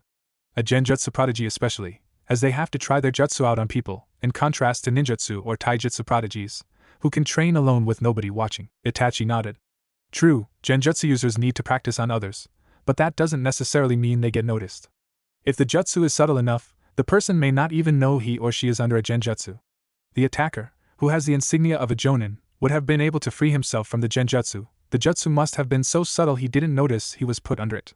Working with his logic to make sure that he didn't realize he was caught, and pleasant enough for him not to try and dispel it out of sheer desperation. In addition, some minor injuries must have been ingrained, as he has a few wounds that would have dispelled a genjutsu that shows the mind no reason to why there is an injury. The jutsu would have to be at least a B rank, maybe A rank to have all these effects. Kushina shook her head. But neither one received such training. I taught one really low-rank genjutsu, then I had to stop because Tsunami was getting more and more upset because she couldn't do it. Naruto did learn it fairly quickly, but there are only few scrolls about genjutsu in the compound, and those are never pulled out. Neither Naruto nor Tsunami had any source on genjutsu, so it couldn't have been them. Inu looked at Tsunami. Do you think it could have been the fox? Minato thought about it. Well, kitsune are known as tricksters and masters of illusion. Of course, we never heard of Kyuubi having any genjutsu skills, but it could be that the fox simply never found itself in a situation where it would need to use them. So the chakra acted as a self-defense, and just like Tsunami's shroud it activated the jutsu. It's basically what the Kyuubi needs to use its powers. Maybe the shroud had long-term sensory memory, and it remembered the Kyuubi doing such genjutsu. That seems to be the only explanation. Itachi was not convinced. Wouldn't that mean that there should be at least some traces? Yuki residue for one? There are sections in Konoha that we still can't even approach because the stuff still lingering in said sections is so dense and aggressive to living beings, like us. 3% of Konoha have been deemed uninhabitable after the attack, and they still are, after all these years. And you're telling me the fresher trails vanished in minutes? Do you have a different explanation? Kushina asked. None so far. Itachi admitted. Still, I can't help but think that something we don't know happened here. Minato shrugged. And I agree. But if what you said is true, even the IWA Nin won't be able to help us with that, as he would not know at which point his memories are a genjutsu. Naruto was seething in anger. He had worked months on that one genjutsu, making sure it worked just the way he wanted to, so that he could finally show something unique to him that his parents could be proud of, and now that he had actually activated Zeku's Sekai, driving himself to chakra exhaustion while doing so, his sister of all people got the credit. It was not fair. Of course, Tsunami didn't deny anything, granted, she didn't know better. Now she walked around with her head even more bloated, actually threatening him to put him under her super awesome genjutsu if he didn't do what she wanted. Naruto had laughed her in the face, only to be punished when his sister started crying and telling Kushina he was making fun of her. Why did Tsunami get the credit for everything he worked for all the time, while he was being called jealous whenever he tried to set things straight? Even worse, Tsunami had found out that their parents and the teachers in the ninja academy they had recently started to visit didn't trust Naruto when his and her words stood against each other, especially if she had witnesses. So, she had started to play pranks, and blamed him. And of course the other children took her side, claiming they saw Naruto do it. Some other pranksters like Kiba Inuzuka had started to do the same thing, meaning that Naruto was slowly gaining a reputation as a troublemaker, despite not doing anything wrong. It went so far that Naruto considered actually playing a prank on somebody, only so that their parents would, just for a change, yell at him for something he actually did. He was sick of hearing "why can't you be more like your sister?" resulting in him once yelling back because I don't want to blame others for what I did or take credit for their actions, which had resulted in a week of house arrest. Really, life sucked. What Naruto didn't know was that life was about to take another U-turn on his 7th birthday, and not for the better. Minato and Kushina were peacefully sleeping in their bed, an actual Western bed instead of a mere futon, when their instinct woke them, telling them they were no longer alone. The worry was instantly gone when they recognized Tsunami's steps, before she jumped on them both. "Oof," Minato called, exaggerating the pain Tsunami caused. When he opened his eyes, he saw she was already completely dressed in clothes and thick jacket, as winter had come early this year. The only thing she wasn't wearing were her shoes, as it was not allowed to wear those in the house. She smiled at him and Kushina, and jumped up and down on the bed. "Come on, wake up. It's almost 9. I want to see my friends. Let's go, let's go, let's go, let's go, let's go," Minato laughed. Okay, we're getting up." Kushina looked at her daughter. "Don't you want to open your presents first?" Tsunami shook her head. "Nah. I can open them later, they don't go anywhere. I want to see my friends." Minato and Kushina shrugged and got dressed, Tsunami jumping around like a rubber ball on a sugar rush, speaking without a single pause, urging her parents to hurry up, before literally dragging the laughing adults outside, still speaking without break. Today was his 7th birthday. He usually woke up early to open his presents that his parents left in the living room, since they didn't want to be woken up that early. Naruto blinked as he stood up. He had really gone overboard last night. He had read through a number of scrolls that the blonde woman with the diamond on her forehead had forgotten there, with a dictionary and an encyclopedia for some of the more complicated words, and found a few things that had brought him to put down the basis for 2 new genjutsu that would be as good, or even better, as Zeku Sekai. It would probably take months until they were done, but his first self-made genjutsu had given him a feeling for how it worked and what he had to do, so he was confident that he could finish these new ones faster. After he had those ideas somewhat worked out, he had worked on some seals, before falling asleep at 3 in the morning. Then all he would have to do was get his reserves up to a level where performing them would not be a gamble that always left him unconscious and only worked once every 5 tries. Naruto had wisely decided to try his genjutsu one more time, just to be sure, and was disgruntled to learn that he didn't have enough chakra for it, and that the first time had probably been a fluke caused by adrenaline increasing the amount of chakra in his body to beyond what was normal and safe. Of course, by now, he could do it without fainting, but it was extremely draining, plus the entire affair had practically been forgotten already. Still, he was proud with himself, and that he kept pushing his limits to surpass them seemed to be working. He knew he should have taken it a bit easier on the day before his birthday, but it had been so fascinating. And it seemed he was still the first one up, as he couldn't hear any sound, not counting the chirping of birds, the swooshing of leaves in the trees. It was too peaceful. Last night his father and mother were discussing some things that for now he couldn't remember. He felt weak and excused himself from the table, although nobody except his sister noticed. She seemed to be smirking in his direction, with a face that said that she knew something he didn't care at the moment, and just went to bed. Now woken up, he went to the bathroom to freshen up, deadly tired. His muscles seemed to have fallen asleep like him, like in his dreams with the demon, where he ran and ran, without ever stopping, all its yells about its power and how it would possess him. He ran in his dream, for hours, maybe weeks. Time seemed to slow down in there, but it never caught him.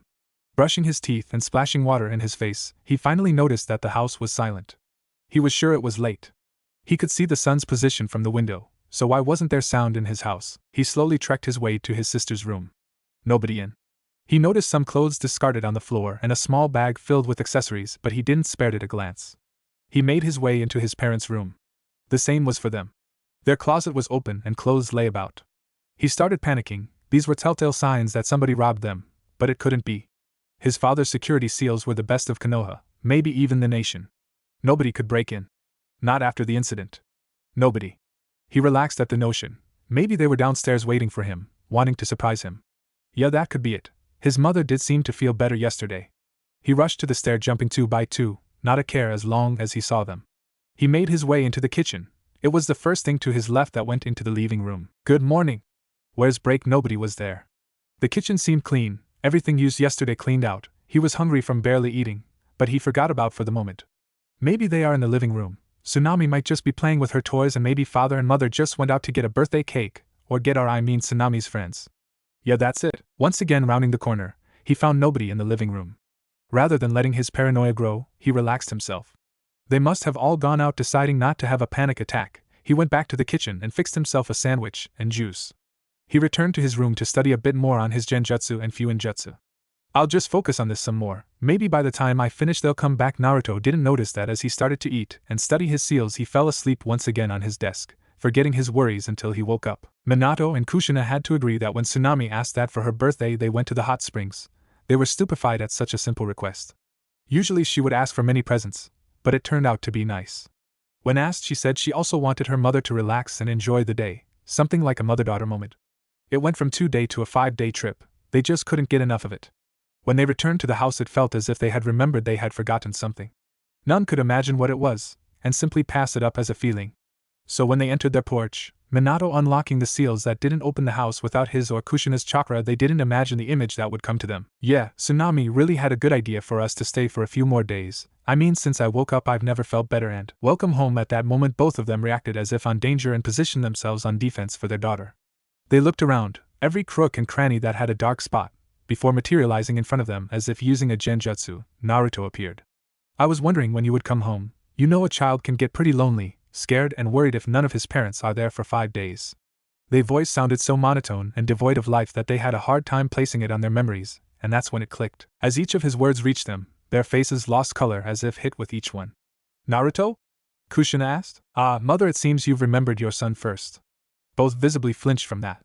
Pray tell, where were you all this time? Tsunami, being the adorable bundle of dents she was, didn't read the mood before answering. They took me to the hot springs. First we were gonna stay for 2 days, but it was so good that we ended up in 5. You really should have been there, Naruto. She was standing behind their parents. Both couldn't see her face, too stuck on rewinding their minds trying to find the moment when they forgot about Naruto. When was the last time they spoke to him? So it was obvious they couldn't see her face, a sneer pasted on her face, like a self-righteous princess. Shut up, Tsunami. You aren't part of the conversation. He wouldn't rise to her taunt. By the look on her face she wasn't sorry he wasn't there, probably orchestrated the whole thing. Even so, for parents to forget their own child, it went to them the fault of him being alone. Well, luck was not on Naruto's side that week. In fact, Naruto's luck had taken the day off the first time and then a whole week, while misfortune was working double shifts to catch up with the workload. When he had woken up and found nobody in his house, he grew desperate, even believing for a moment that Tsunami really did have genjutsu that were better than his were, and was using them at the very moment. He took to exploring the house once again before trying for the door. And he noticed it then. It didn't open. The first seals were up without a problem, including the sound-blocking seal, which ensured that nobody outside could hear what happened inside. That seal had been placed there back when Naruto and Tsunami had been babies, and the latter had regularly cried the whole neighborhood awake. Minato had added them to ensure that at least the neighbors got some sleep. However, as bad luck would have it, what Naruto couldn't have known was that when the gate was sealed shut and his parents' chakra signals weren't in the vicinity, the house automatically went into lockdown. All doors and windows closed and were impossible to open until the gate was opened and they came back. He had yelled for help, tried to break the windows, but they were reinforced glass plus they had reinforcement seals. His tiny body and strength wouldn't be able to help. He was alone, scared, terrified. Nobody was with him. Nobody came for him. Nobody noticed him. Luck had done a little something before it left. His parents had left a few cans and food in the kitchen. They must have cleaned it all in the last week and were planning on refilling their stocks when they bought their stuff for the party. If there had been one. He tried to ration it out, but some weren't good to his taste buds or digestive system. In the end, by the 4th day he didn't have any more food. The entire world had become nothing but a dark blur. The silence was deafening, only his weak breathing cutting through the absolute quiet. Everything was so cold. Naruto couldn't see it, but outside a small snowstorm had hit Konoha unexpectedly and his house sat at the wrong side of it. There seemed to be so much that the house actually looked as if it was painted white, and the house had grown even colder. His body was already too weak and exhausted to shiver. And still one thought kept Naruto clinging to life, even as his body was slowly shutting down. They'll be here shortly. Hang on. Just a little bit longer. The booming and the sudden eruptions of color and the blur of Naruto's vision had pulled Naruto out of his trance. Although he could not see the fireworks blooming in the sky like giant flowers through his window, his mind instinctively knew what it was. It was midnight. The 4-day festival was over. His birthday was over 3 days ago. He was much too weak to laugh, but hollow chuckles escaped his lips as he understood. They forgot me. They forgot I existed. He knew that his parents had occasionally forgotten about him for moments when stressed, probably because Naruto had somehow gained the ability to merge with the background and become invisible, not to mention that Tsunami hogged and hoarded all available attention like a miser hoard money, but he had never thought it was this bad. For the first time since he woken up that regretful day, Naruto cried. Their faces told him of their recognition. They understood what had transpired, and it drained their faces even more. Suddenly a poof rang through the air and a giant toad appeared, a white-haired man riding it. Jeriah the Toad Sage has arrived, he called, and the parents quickly sheathed the weapons they had instinctively drawn once again. Neither actually moved to face him, their bodies just did it automatically, but their minds were still from the shock. Uncle Jeriah! Tsunami shouted, jumping at the man who sometimes visited and always told her funny stories. You were in town? Jeriah laughed. Just arrived. I couldn't very well just pass Konoha without giving you here a birthday present. Could I? Tsunami looked up with sparkling eyes. You have something for me? He ruffled her hair. Of course I do. Who do you think I am? Jeriah puffed his chest. Well, your parents told me that you have incredible chakra reserves, so I will grant you the honor, the once-in-a-lifetime opportunity to sign the Toad contract. Tsunami's eyes widened, then she jumped up and down in joy. Yay, I get to be just like Daddy. Jeriah shook his head, summoned the toad that held the contract, and unrolled it. Now Tsunami, a summoning contract is special. You have to sign your name, yes, your full name, with your blood, and then leave a handprint in blood. Then you get to summon toads, just like me and your father. Tsunami had frowned when she heard she had to sign with her own blood, but she quickly got over it, and cut open her hand to write in blood. Once she finished, she looked at Jeriah. How do I summon? Jeriah smirked. Now that is for your father to tell you. He'll decide when you're ready for it. Tsunami pouted. No fair, she shouted, but she ran off to brag to her friends. Her parents hadn't moved from their spot. Jeriah laughed again, before looking around. Well, Tsunami got her present. So, where is the other one? The quiet little redhead? They turned their faces toward him. All color drained from Kushina and Minato's faces. They retuned back to reality. Naruto, Kushina whispered. We left him at home, not realizing they had already arrived at it. Jeriah blinked. What do you mean you left him alone? I heard that he seems to be a troublemaker, but don't you think it's a little cruel to punish him on his birthday? Kushina shook her head. We didn't punish him, we forgot. Jeriah blinked. He didn't believe his ears. You forgot your own son? On his birthday? Minato seemed completely disturbed by himself. When we woke up, Tsunami, so much chaos had to look everywhere at once. Went to the hot springs 5 days, there was never a moment's quiet. Shit. They turned back towards the door, but the boy had already disappeared from their view and the door closed again. Minato had somewhat regained his cool by then. He looked at Kushina. Well, what will we give as an excuse? Kushina smiled weakly. He probably won't forgive us this until he graduates. We have to make it up to him somehow. Minato chuckled, although it sounded a bit strained. How about we don't punish for demolishing the house, which he has likely done by now? Kushina sent him a stern look. I'm serious, Minato. He must be terribly upset, and he has every right to be. How could we forget him? Now Minato sobered. I don't know. We woke up, still half asleep, and Tsunami practically dragged us out the front door and to her friends, the most exhausting hyperactive ones first. We never had a real moment's peace until the hot springs, and at that point, we wanted and did knowingly forget the fact that children even existed. It's not really an excuse, but nobody mentioned him before we returned. Kushina frowned. Naruto acts so shy. He always stays in the background. Even though he's there, he doesn't act like he's there. I don't think he has many friends. None of the children even asked where Naruto was. Doesn't that make you worry? Minato nodded. He was about to say more, but they had reached the door to the house. Jeriah noticed his hesitation. What's wrong? Stealing yourself for the sight of the ruins of your house? Or are you worried that he might have booby-trapped the door? Minato shook his head. No, well, that too, but I'm getting a bad vibe. He touched the door and touched the seals. The seals glowed, and Minato got a short report. No windows or doors were opened during the duration of lockdown. Apparently, Naruto had decided to let out his anger indoors. He opened the door, and fell into panic before he even looked inside. It was a repulsive feeling. Anger. Hatred. Rage. Hostility. Oppression. Loneliness. Unhappiness. Animosity. Darkness. A menacing, ominous, sinister, threatening feeling the likes of which they hadn't felt like since the attack of the Kyuubi. Kushina gagged at the smell, before rushing through the door. It took all her effort not to scream. There were bloody handprints, just the size of a 7-year-old's hands, going from the front door, which seemed to have a number of scratches, where someone had apparently tried to open it. The prince made a trail on the wall leading around the indoors. Kushina rushed off, while Minato stared in shock. No door opened. No window opened. They all close in lockdown and can't be opened from the outside. The door and windows can't be opened, period. But where did all the blood come from? Jeriah looked around. He noticed the scratches on the inside of the main door, and he saw the splatters of blood on the frame. Minato, look at this. There is blood on the frame. Scratches mixed in them. He was trying to scratch his way out. Probably forgot the knives and utensils in his desperation. Minato looked at his former teacher, his mind apparently still unable to puzzle together what was going on. But it's possible, but then, a heartbreaking scream interrupted them, coming from the left side of the house. Minato and Jeriah dashed the ladder, taking note of the state of the house. Bludgeoned objects and broken furniture near the windows, opened cans, and an even more intensive feeling deeper inside. Kushina was holding her child, which she had found leaning on the west wall of his room. He had, according to the blood on the wall, including larger stains where he had rested, apparently tried to break his window so as to shout or wave at someone to notice him. Something sharp must have been in his possession for such dentures. While that was an admirable show of will, when she had found him, Naruto had been draped in a thin sheet.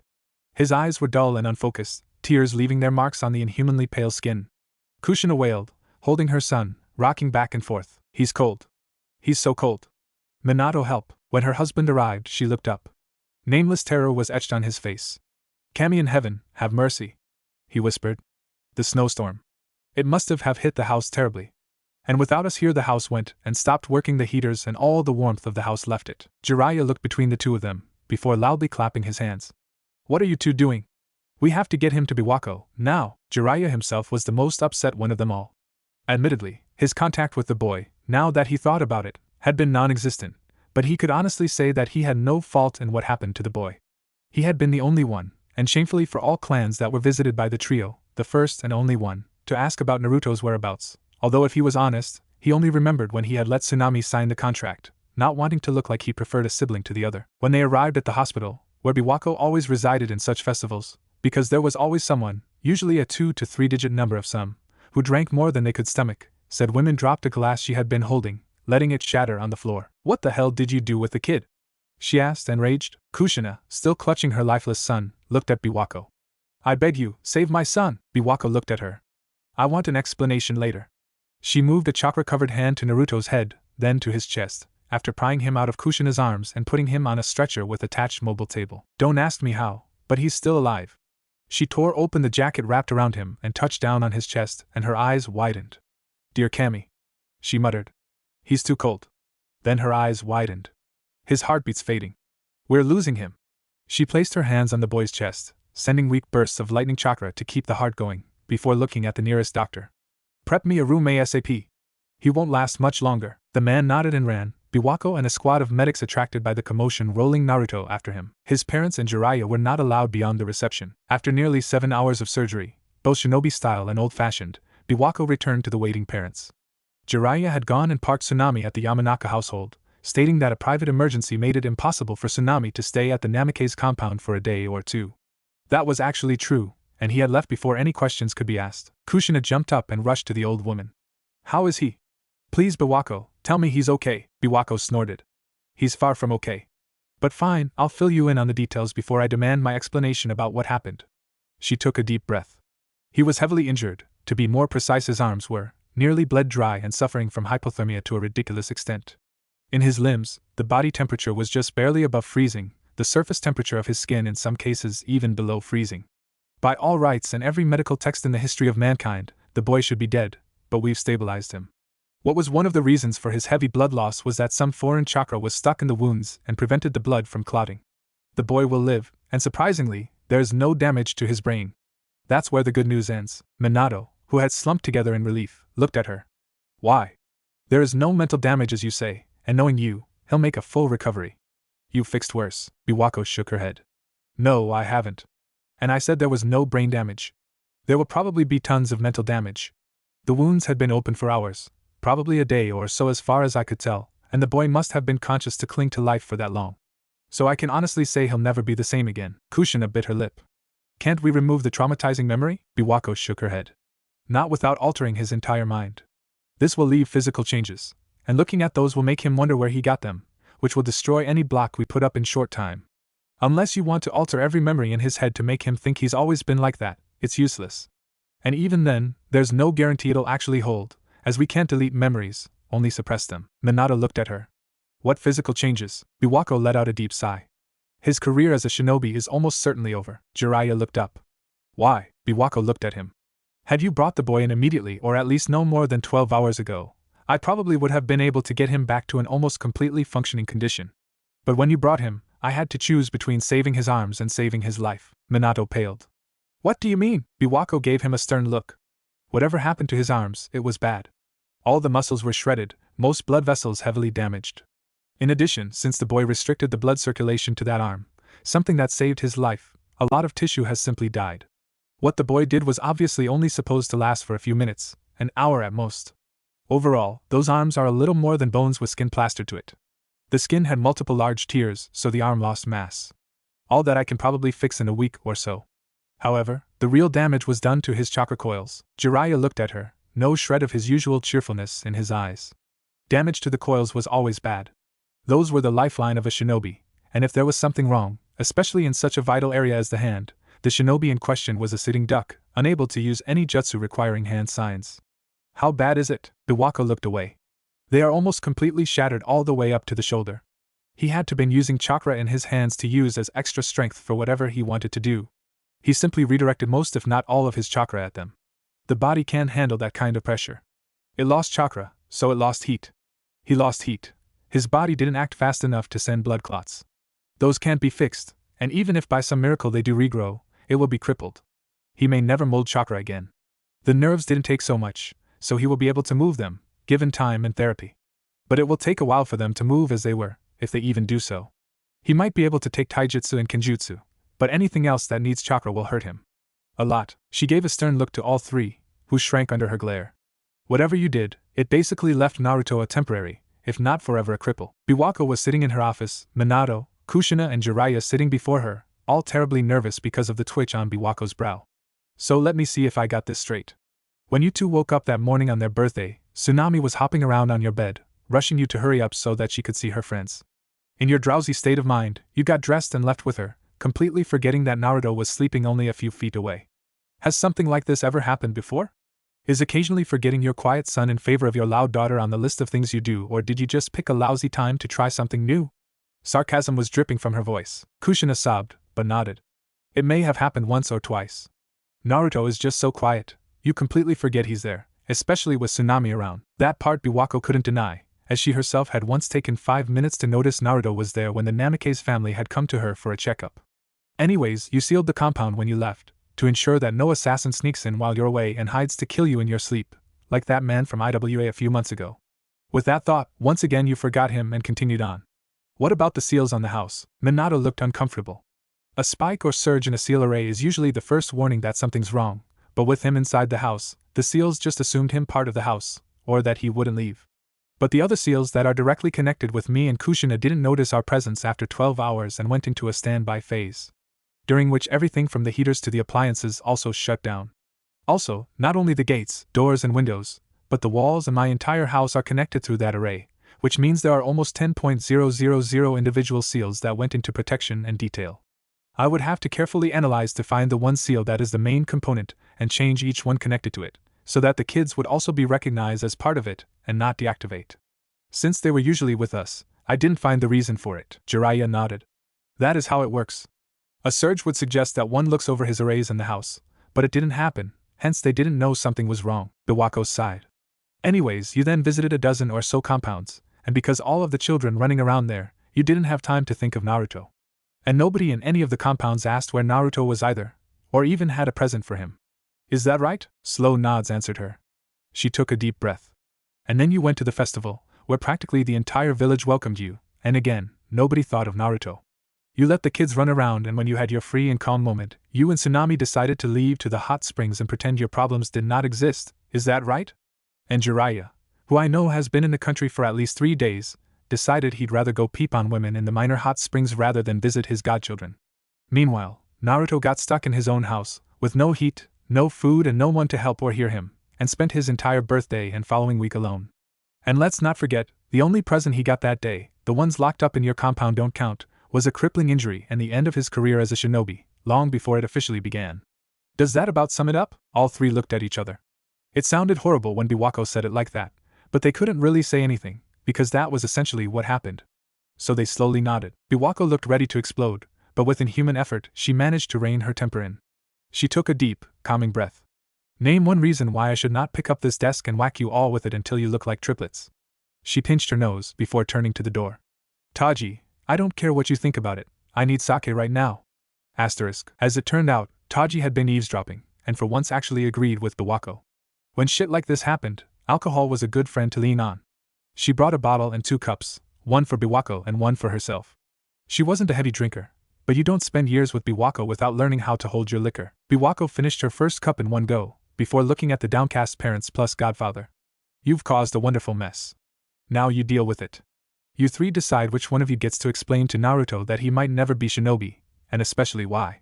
With that, she stood up and left. Silence reigned in the room after the door closed. Slowly, Naruto opened his eyes. The ceiling was unfamiliar, but somehow, he didn't really care. He felt hollow inside. He tried to sit up, only by sheer will to do so. Where was this? He had never seen this place before. All around him were red velvet walls and balconies at the top, all looking towards the front of his eyesight. He realized he was sitting in an aisle that had the same color as the walls. To both sides rows of chairs were placed. Each one had the same pattern of figures. He recognized it as seals. But why would there be seals in a theater? Better yet, why was he in a theater? He stood up, discovering that none of his self-inflicted, although accidental, injuries were on him. Looking forward, he saw as a long rope materialized, also colored as the room. It fell right in the front of the stage with a thick curtain hid away whatever was behind it. Not knowing what to do, he simply went towards it and pulled it. What followed next surprised him. The velvet curtain actually started to divide itself, no longer connected to one another. Thick and strong columns of the material pressed themselves to show bars and space between them that peered into darkness. He simply didn't know why, but something kept him from moving forward. Another rope materialized by his left side, a small note at the end saying lights. Maybe to see what's inside, he mused. He pulled it and found himself staring at the one and only Kyubi no Yoko. He fell backwards to a seat. Kyubi? Terrified, that's what he felt. It didn't matter what just happened to him outside, it didn't matter at the moment that he was forgotten. He just had one thought. He was in front of the most powerful monster in existence, so my jailer finally decides to come meet me. I had wondered for some time if I should choose to just continue to sleep away. Had you taken any longer, and I just might have. Tell me, jailer, are you afraid? He seemed weak. His words barely passing from his lips. As if drained from everything he had, he left those depressing thoughts behind. He had more pressing matters at the moment. Are you really the Kyubi? What happened to you? You look so weak. The Kyubi's eyes flared and for a moment his strength returned. You dare call me weak? I'm not such a thing, human. I could easily destroy you. Just like he coughed, horribly. It seemed sick. Naruto wanted to look at it in pity, but a glare from it stopped him. Were it not for this infernal seal and my lack of chakra, I would have done so much sooner. That man really thought that it could keep me locked away. He coughed again, this time lighter. What happened? Naruto really couldn't understand it. Somehow looking at it, he didn't find himself so scared anymore. Maybe because it was locked away behind the bars. Maybe because it looked so weak and sick. Maybe just because it looked frail and alone, like him. What do you think, human? Do you know what I am? I'm a sentient mass of pure chakra. To collect and store chakra from everything in my path. I live as long as their chakra. Yes, I can be killed, but I cannot die. What do you think happens when that accursed yondaime made a seal that actually divided me from my sustenance? My way of living. I'm a hollow form. Without it I'm powerless, and it without me grows rampant. Naruto looked at it with wide eyes. It didn't seem possible. Somehow he was keeping a dying monster alive. That's what it meant. It needed chakra to live. And if Tsunami was any indication, since the Kyubi's chakra flowed and purified into her, then the same could be said for him. It was using him as a battery. No wonder he had so little chakra for that age. A normal Uzumaki would have at least high-level Chunin chakra, maybe elite Chunin. He only had mid-level. The difference was astounding to anyone that knew of shinobi life. Without that, his Zeku Sekai, ideal world, would be so much easier to use. Suddenly he looked in rage. You're using me as a battery. You son of a bitch! You are the reason I'm so behind in ninjutsu, and why my Zeku Sekai drains me so much. Why I'm so behind Tsunami. Why I'm so left behind by my parents. Shut your mouth, human! I do not care for your petty problems. I do not care how you are treated by others. They took away my chakra, my life force. It is the same. They used me to have a super soldier, and now I'm using you to keep myself alive. Whether I admit it or not, I have a need of you. It huffed, overexerting itself. By mid-speech it had lifted its head a few feet, and by its end let it fall down uncaringly. Maybe just out of energy, Naruto didn't know what to say. He couldn't retaliate like that. It was the truth. Sure, the Kyuubi attacked the village and was sealed, but had it had all of its chakra, it wouldn't be in this position. Yet somehow Naruto didn't pity it no more, because of a few simple words it said. It needed him. Words he had never heard. Words that meant that he was recognized and that he meant something. That he wasn't forgotten. You said you needed me, right? It merely looked at him. A small, almost unperceived nod came from it. Then how can it be I could do such a feat? I mean, you said so yourself. You need chakra to live. Mine can't be how you survived through it. As much as I would love to brag that I have extraordinary chakra for my age, it can't be enough for you, can it? It looked at the boy. A glint of amazement in his eyes. A bit of respect. For a human. You are right, human. I can say that I'm surprised at your understanding of such matters. Naruto smiled, embarrassed at it. For a puny human, that is. Naruto felt dejected at that. A small smirk appeared on the fox's face. I cannot continue to live this way with your chakra, that much is true, but I don't have to. Naruto looked at it confused. That other human, the girl that has my chakra, she's part of the reason I'm alive. Do you remember when you slept with her? How the next mornings you would feel awful. It seemed abysmal, didn't it? You just thought that she hurt you in your sleep, on purpose or not, right? Naruto nodded. She did and she didn't. Because of her I didn't need you all the time when you were younger to drain your chakra, or you would have surely died, with me in the process. She injected my chakra back into you, and subsequently to me. A dangerous process, I assure you. Her doing so made so that my chakra forced itself more and more into her coils to accommodate itself. With the seals in place, my chakra was in a subpar space by her coils. In each division it would leak a bit of mine and force both to combine. She was in a lot of danger, I imagine. Continuing that way would have made my chakra to pump more than necessary and possibly kill her. It would leave her body and either disperses itself into the surrounding unaffecting it. It would do the same but without the filters of the seal and leave this hole under quarantine, concentrate itself and form once more my figure without my restraint and destroy anything and everything in its path. Or finally, and my favorite, it would flow back into your body, overpowering and destroying the seal. Freeing me and killing you, and I lay rampage throughout this whole pathetic village. A small smile on its face imagining such wanton destruction faced Naruto, whom looked scared beyond recognition. Why, you're serious? Glee plastered on its face at such possibility. Then why hasn't it happened? The fox looked angry. For a moment it would have, I guarantee it, but then your mother, it spat out. Came from that dreadful mission. Your father started training her into using my chakra and she got accustomed to it fairly easily. She might come to you from time to time to relieve the pressure, whether she know it or not, and I can continue to use that bit, without using yours. Right now I'm almost out of it. A few more weeks, a few more days, who knows? But by then I will need yours once again. There it was, that phrase again. I will need you. It sent a small shiver down his spine of happiness. How about that? He chuckled humorlessly. To think that the one, who is the main reason for my pain, is the one that needs me the most. The Kyuubi simply looked at him. If it was a taunt to exhort itself, it didn't rise to it. I suppose I can't kill you, can I? After all, you die, I die.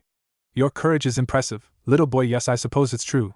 I am in need of you, human. Naruto pondered for a few minutes. It was simply much to take. A Biju needed him. He knows it just sees him as a battery, a need for survival, but it recognized him. No matter that it was thrust into Naruto without his consent. What was done, and for all that has happened, Naruto felt important to it.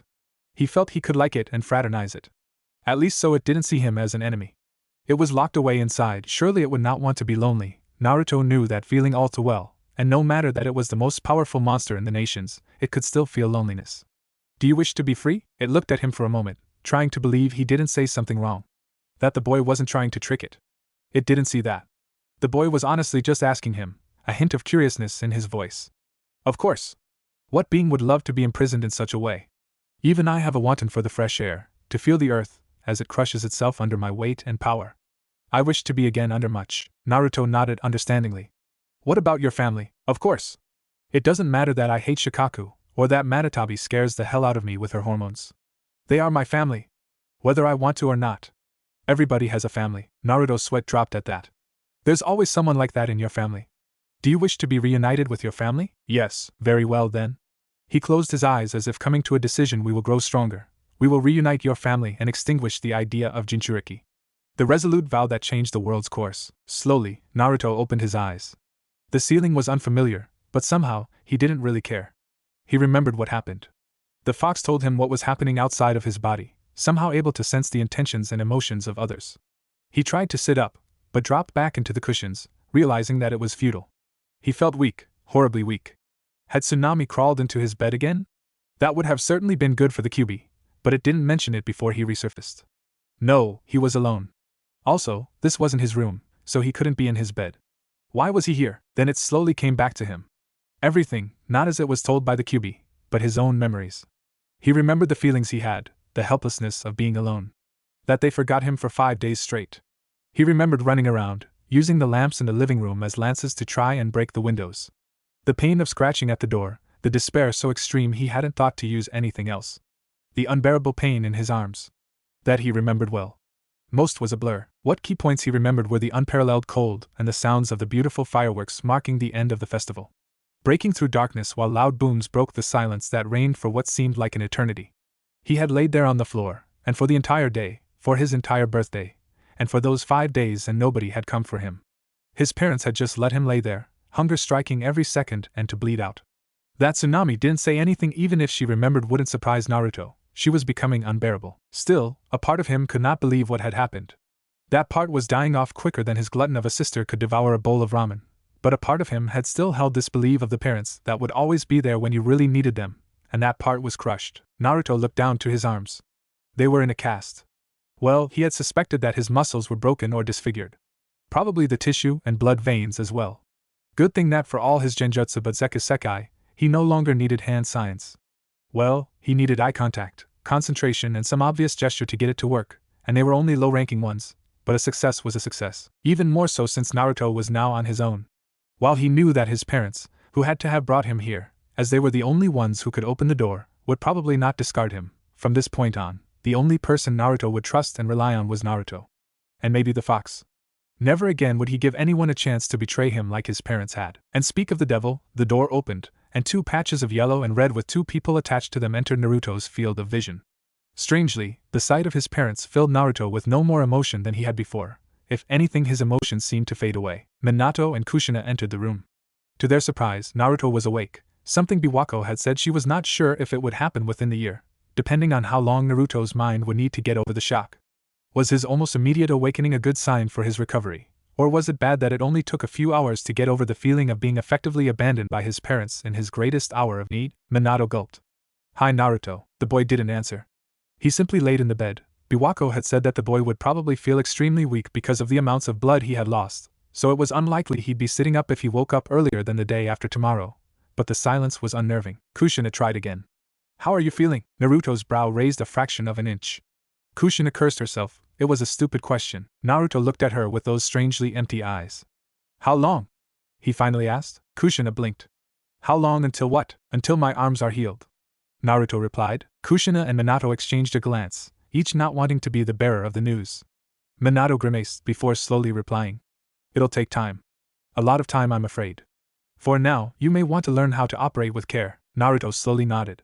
If his suspicion was correct, the bones in his arm were probably little more than splinters without the muscle to absorb impact, without all the blood and tissue.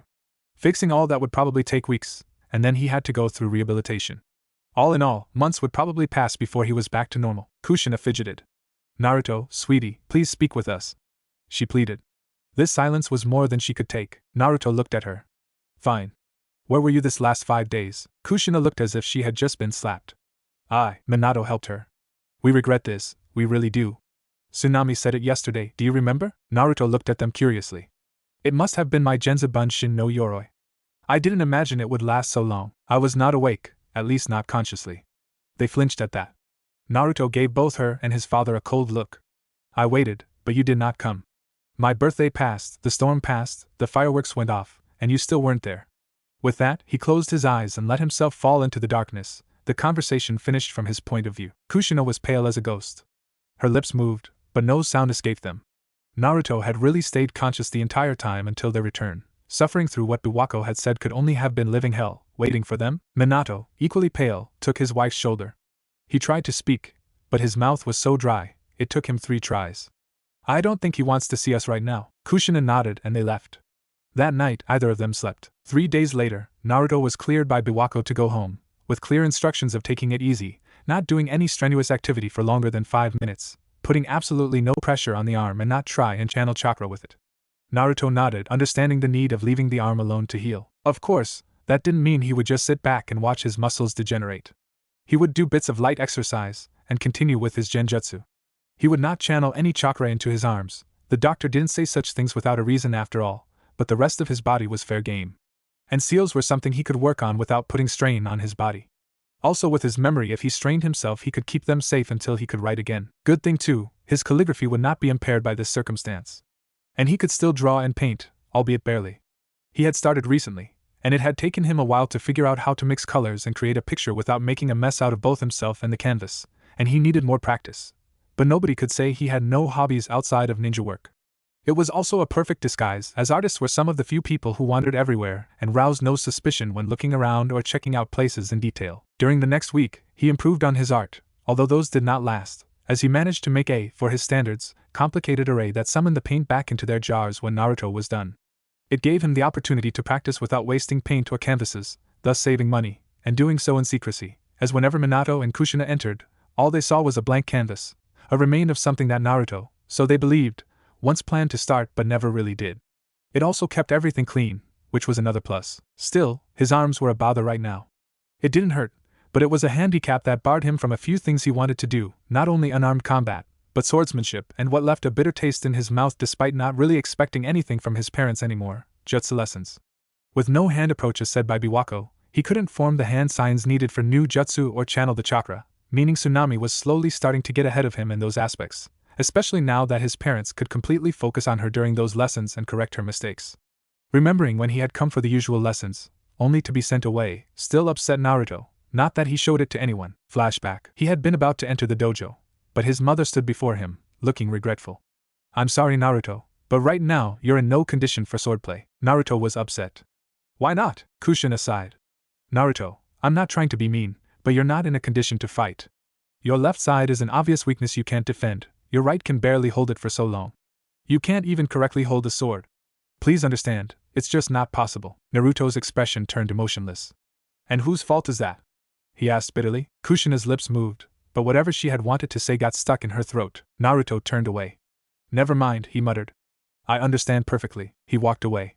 Somehow, he was not very surprised when a few hours later his father stopped him when he moved to jutsu practice, saying because of his arm he couldn't participate, although it filled him with an even deeper bitterness. They could at least let him learn the basics, learn the signs and how to use it, and Naruto knew Minato knew they could do so, although Minato had no idea that Naruto knew. He had spat out something similar to what he'd said to Kushina and left. Minato and Kushina met up in the evening, and knowing that Naruto was upset, they tried to gather the courage to tell him the truth. That his arm would never really heal and that he couldn't be a shinobi. That they had cancelled his lessons to prevent him from going on a rampage or run off to live as a ronin or something like that was something they didn't even admit to themselves, although they were both worried.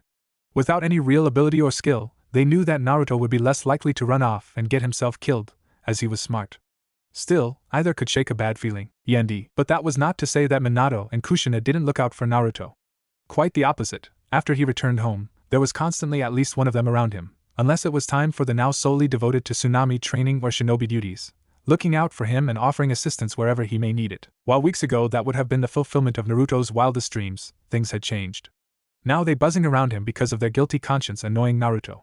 Honestly, he began wishing they would just act like they had before, and leave him alone to spend time with his sister, as he really didn't want to see their faces.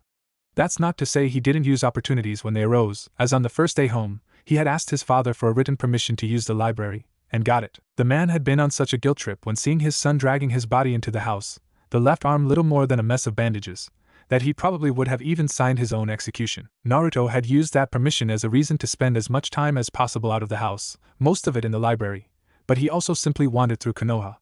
It gave him some much-needed relief from his family, although the A and B were getting annoying. Speaking of his family, Tsunami was slowly getting unbearable. She was smart enough not to do anything but send dirty looks while her parents were in earshot, but when alone, she was getting really nasty. While she couldn't blame any pranks on him right now, she kept taking shots at his injury and kept bragging that she could still take lessons, something that actually got under his skin. However, there was something going on that he didn't know about. The first indication was when Naruto had been walking around and accidentally stumbled upon a training ground where a group of the main branch of the Hyuga clan was currently practicing their techniques. He had paused to look at the display. It was after all the greatest of all taijutsu of Konoha, assuming one compared the damage they could cause on a specific level of proficiency with the style. No other taijutsu style allowed its user to cause the same degree of damage at little training. Of course, after standing there for a few minutes, one of the Hyuga had looked his way. At first he seemed angry, but after looking at him closely, his eyes filled with something that could almost be described as pity, and he and all others just went on with their training, ignoring him. What Naruto didn't know was that the news of the Hokage's son being permanently crippled and was now unable to become a shinobi, since he was unable to even mold chakra correctly, had spread throughout the village, although nobody talked of it often and the children had no idea. And as is usual with rumors, this one like many others before it spiraled out of control, until everyone believed Naruto was unable to produce chakra or even feel his arm. So the Hyuga and all others he would observe in the next week saw him not as someone spying on their training, but as a broken figure that out of a masochistic craving watched others practice what was forever out of his reach, just so that he could feel some connection to the shinobi life. Ironically, the harshest clans, the Hyuga and the Uchiha, were the most tolerant of his existence, both pitying him for the loss of what they considered the most precious gift, the ability to properly move one's body and the ability to use chakra, and leaving him alone as long as he didn't bother anyone. After all, what harm could one boy do? They didn't teach him any secrets he could spill, not that it was likely he would even if they did, as he was the son of the Hokage. What could it hurt to let him watch? Naruto didn't understand what was going on, but he would not look a gift horse in the mouth as he observed other shinobi training in their art. As an artist and a genjutsu prodigy, even if unacknowledged, he had an eye for details and a sharp mind that could analyze almost anything. So as he watched the shinobi fought, he learned.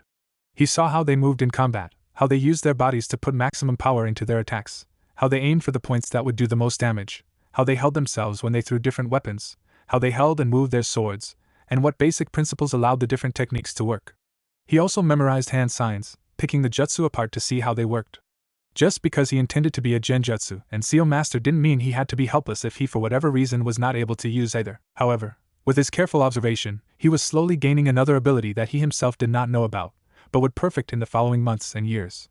From looking how people moved, how they held themselves and to a certain degree how their chakra flowed, his ability as a watcher was weak, but it was there. He would eventually be able to evaluate a person's talent, determining what training would be best from minutes of observation. But that would not come until after he left Konoha. But even though he did so much, he neither neglected his seal work nor his genjutsu. It was amazing just how much knowledge the library contained, and even though little of it was actual techniques, it turned out that non-clan shinobi and even a few clan shinobi had left scrolls about different theories and rules on all types of jutsu, including a few scrolls on the finer workings of Fuinjutsu written by Minato Namikaze himself, in the library for public viewing. Of course Naruto was not foolish enough to take anything he read at face value, and always made sure he was not working with some absurd theory before incorporating it into his work. His understanding of seals was now on a level where even Minato and Jeriah themselves would be pressed to find a rule that Naruto didn't know. Of course, when it came to practical application and the creation of seals, they were light years ahead of Naruto, but he now knew enough that he could soon start with seal crafting, and although he knew enough to start with small, low-power seals to avoid blowing himself up on accident, he had a few ideas that he had developed when he was crippled. His first idea would be basic, but if it worked, it could revolutionize the ninja world. It would be 12 seals, located on basically random locations on the body or a weapon. What made them special were that they would be the equal to the 12 hand signs. Each one could be programmed to go through a certain sequence code, meaning that a shinobi simply had to charge the seals he wanted to with chakra, and he could use any jutsu while having both hands free to fight enemies, and give them no warning he was about to blast them with something. Allowing the user to activate a jutsu with just sending the necessary amount of chakra into the seal, which would take less than a second compared to maybe even 20 depending on the length of the sequence and the skill and speed of the caster. Perhaps even some additional seals to hide the sequence seal when not used, so that someone knowledgeable with seals could not read the jutsu by simply seeing the seal when inactive. On the field of genjutsu, Naruto had managed to complete and seamlessly activate it. It was not as strong or draining as Seki's Sekai, nor was it as intricate with the hallucinations it caused, but it wasn't supposed to be. Makura was not designed to be flashy, or give its victim a false world to live in. It had one simple purpose: the user would not be noticed. When used, all others simply didn't realize he was there. They would subconsciously walk around him to avoid bumping into him, but they would not realize why they did it, or even that they did it. Even better, not only was the user unnoticeable, but so were indications that he was there. To give an example, they wouldn't just overlook him, but footprints made by him on a muddy road. Of course it wasn't perfect.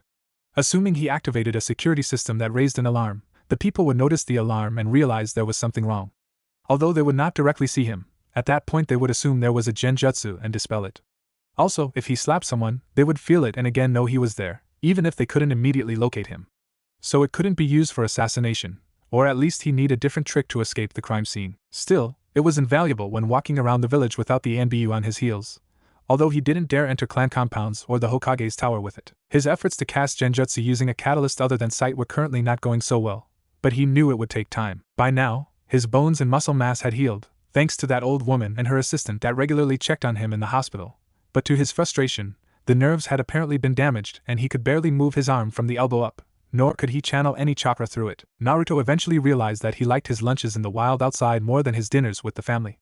Those had been extremely awkward, as both Minato and Kushina had tried to start a conversation with him, only to realize they had nothing to really talk about, as they knew nothing of his hobbies, of what he liked to do. They knew he spent time reading, and recently heard he seemed to be in the presence of some Hyuga and Uchiha, although they didn't know if he talked to them, but there were few topics of discussion they could share with him. To make matters worse, Tsunami was being a worse brat than usual, so Minato and Kushina had little choice but to focus more and more attention on her to keep her out of trouble than on their son. One who apparently didn't want it, and spent more time outside than with them. So within 2 to 3 months, things had slowly returned to how they'd been before, Naruto's Mekura helping a bit, although he used it very sparsely on his parents. Tsunami had been under it practically non-stop since the day Naruto had completed it. Minato and Kushina did give him more attention than before, and tried to make up with him at least 3 times a week, and although Naruto didn't like it, he felt that he was slowly getting, he couldn't call it forgiving, but he was more tolerant of them, a part of him apparently still wanting to trust his parents, who really did make an effort. Naruto had gone to bed in a good mood. His arms seemed to be getting better, as he had managed to grab a plastic cup with it and drink. Granted, the entire thing took almost half a minute, but Naruto saw it as a good sign. He had known that progress would be slow, admittedly he hadn't thought it'd take this long, and any progress was better than no progress, as it showed he was on the road to recovery. Looking back, this entire mess had not only been bad for Naruto, as without it, not only would he be not even close to his current level with seals, as the library's knowledge would have been beyond his grasp, but he would also never have thought of a number of ideas he had come up with that would make things easier for those who had lost limbs, whether arms, hands, or just fingers. Granted, he hadn't managed to actually complete those ideas, but he had a concept, which meant by his still childlike logic that the lion's share of the work was done. He didn't know that Minato had needed 4 years after coming up with the concept of the Hiraishin to work out all the details and actually complete it. But still, Naruto fell asleep with a content smile, dreaming of what he would do once he was finally back to normal. Naruto's return from dreamland was not an easy one. He felt weak and drowsy, and it took him over a minute to even realize he was awake. What had alerted him was the pain that had come with every breath. His lungs were on fire, his limbs seemed to be filled with lead, and it felt like a hedgehog was starting a rampage inside of his head. His itching eyes told him as they read the clock that it was 4 in the morning, and everything hurt. What was going on? The answer was simple, yet for a second, Naruto's mind simply refused to believe it. Tsunami, who in the past weeks made it clear, in those few moments he allowed her to notice him, that she hated Naruto's guts, was laying on his bed, beneath his blanket, one hand somehow having crawled into the jacket of his sleepwear, resting right above his stinging heart. How on earth had she overcome Mekura? He knew exactly that he had put her, and for a change his parents, under it just last evening. While he had used the version that faded by itself, it should have taken at least another day until they should become aware of Naruto's existence. The blonde boy gathered all his strength. "Tsunami, get out of my bed!" he hissed. Tsunami blinked, looked up, and her face turned into a grimace. "What are you doing here?" she hissed back. Naruto took a calming breath. "In case you haven't noticed, this is my room." Tsunami looked around, noticed this to be true, blew Naruto a raspberry, and bolted out of the room, eager to get some space between the two of them. Naruto sat in his bed, wondering how long he'd have to bear these visits from Tsunami that only brought him pain. Suddenly he felt a burning sensation in his throat. He felt as if he had to throw up. He left his bed and staggered towards the bathroom connected to his room. He made it to the sink before he collapsed in a fit of coughs. Were it not for the sound-blocking seals that his father had installed on all bathrooms to ensure privacy, Naruto was certain half of Konoha would have been shaken up by his newest plague. "Kyubi? Yeah, it's that thing again. It seems she still isn't used to it. Had she not done so in her first few years, you wouldn't be looking like this." "Looking like what?" "Look at your arms and nose." After a few minutes, the fit ended. His gaze was drawn to his bandaged hand and the mirror. His bandages were red with blood and his nose continued to release it too. Naruto stared at his bloody hands. There, sticking to his fingers, was the proof of what he had told his parents all the time, that Tsunami's presence was harmful to him. Only now did he truly realize how harmful. "This can't go on," Naruto told himself. "Either Tsunami is banned from my room or I have to leave. It is getting worse, and I am certain that unless something happens immediately, I will die." The Kyubi didn't respond. Naruto left his room and headed towards his parents. With evidence like this, they had to do something, or else he would lose what little faith in them was left, and pack his bags for good. As it turned out, his parents were still caught in Makura, giving Naruto opportunity to do something that he could normally never do. He could eavesdrop on his parents without them noticing. At first he had planned to simply cancel the jutsu, but we have to tell Naruto. It's just getting worse the longer we take, and I feel like breaking down every time I see him. Kushina stated. Naruto froze, and focused all his attention to his ears. This seemed serious. Minato sighed. You're right, but it's just not that easy. Every time I want to tell him, my throat tightens up. It's like my tongue just fails me, or the words themselves don't want to be spoken. Kushina laughed joylessly. How poetic we are when it comes to excusing how pathetic we are. Minato looked at his wife. He has a right to know, and Biwako is right when she says that waiting will only make it worse. But how? That's the great question. Honestly, I wish I could just order Biwako to do it. She has experience in those kind of things, and aren't usually doctors the ones who deliver such news? A shrug answered him. Usually. But can you blame her for dropping that duty on us? Now Minato was the one joylessly laughing. As much as I'd like to, no. This is hell. I've actually been practicing my confession to Naruto for weeks, but it just won't come out when I want it to. Kushina nodded. I know. I did too, but when I see the hope in his eyes, I just can't bring myself to crush that. Minato sighed again. It's much harder than initially expected. It's not like I can just walk up to Naruto and say, hello son, I forgot to tell you something. Remember when you broke and mushed your arm on your birthday? Well, that killed off most of your nerves and shattered your chakra paths, so you'll never be a shinobi, or even able to use your arm again. My bad. How do you tell your child that his lifetime dream can never become real because you forgot him on his own birthday? Had Naruto been holding something, he would have dropped it. Naruto's eyes widened. Shivering, he looked at his arms, which were lifelessly hanging on his side. Suddenly everything made sense. His parents' behavior, the pitying looks, the odd tolerance the shinobi had shown when he had watched them train, even the most dangerous and secret jutsu. They had known. Everyone had known. Everyone had known that his arm would never heal and nobody told him. Naruto had to get out of here, or he would go insane. Already the urge to smash things was getting unbearable. Damn the consequences on his arms. He ran out of the compound, Makura ensuring that his father ignored the small impulse of the gate opening and closing, as it wasn't an alarm, but merely a notification. His parents had in the meantime decided that the news would be delivered on their next planned holiday aka day off, which was in 3 weeks, and slowly turned to different topics. Naruto didn't care what else his parents had to say, he needed to be alone right now. Minato frowned. He had just gotten a really bad vibe, but he couldn't imagine why.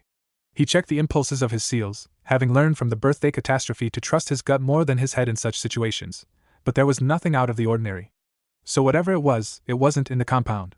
Probably in his office, printed on deceivingly white, innocent-looking paper. The Chunin exams were coming up in Kumo, and he had to organize everything. Seeing that Kumo was not an allied village, the work was piling. He had no idea if he would be home before tomorrow evening. Kushina, I'm a bit worried. I won't be here until tomorrow evening at the earliest, and you? Kushina nodded. I have border patrol for the next few days, as I am still an active shinobi. I know. But Minato, I trust your seal work, and don't forget, we have both been gone for a few days before, and they were just fine. They'll call friends over, have lots of fun, and make a mess out of the house. And in an emergency, there are at least 3 ANBU in the nearby outpost at all times. Not to mention that our friends and fellow clan heads always send some poor soul to make sure the children don't blow up the house while without parental supervision. Her voice grew quieter, and I don't think either of our children will mind some time for themselves. Minato nodded with bitter taste in his mouth. The situation with Naruto was getting worse for them every day, when they saw him trying to work with arms that might never work again. He felt pathetic. He had handled with the Kyuubi and the Shinigami, but in front of his own son, everything that he prided himself in, his silver tongue, his wits, his charisma and confidence just evaporated. He couldn't recall a moment in his life where he had felt as helpless as when he stood before his son and tried to explain the true extent of what had happened to the boy. He only hoped that Naruto would not learn of his crippling from anyone but his parents. As the saying goes, be careful what you wish for, you might get it. The gods had granted Minato's wish, but not in the way he had wanted. Naruto was storming away. He had no goal in mind, he just had to get away. Fortunately, the ANBU watching this sector had, somewhat accidentally, been caught in one of his temporary Makura 2 days ago, so for another hour, he was safe from their eyes, and seeing that it wasn't even 5 a.m. yet, the streets were practically deserted. Naruto left the main streets, where a few early risers, like bakers, were already up and about, and instead went into the darker alleys, where he was alone. Unknown to Naruto, he was approaching a sector of Konoha that nobody had entered since the Kyuubi attack.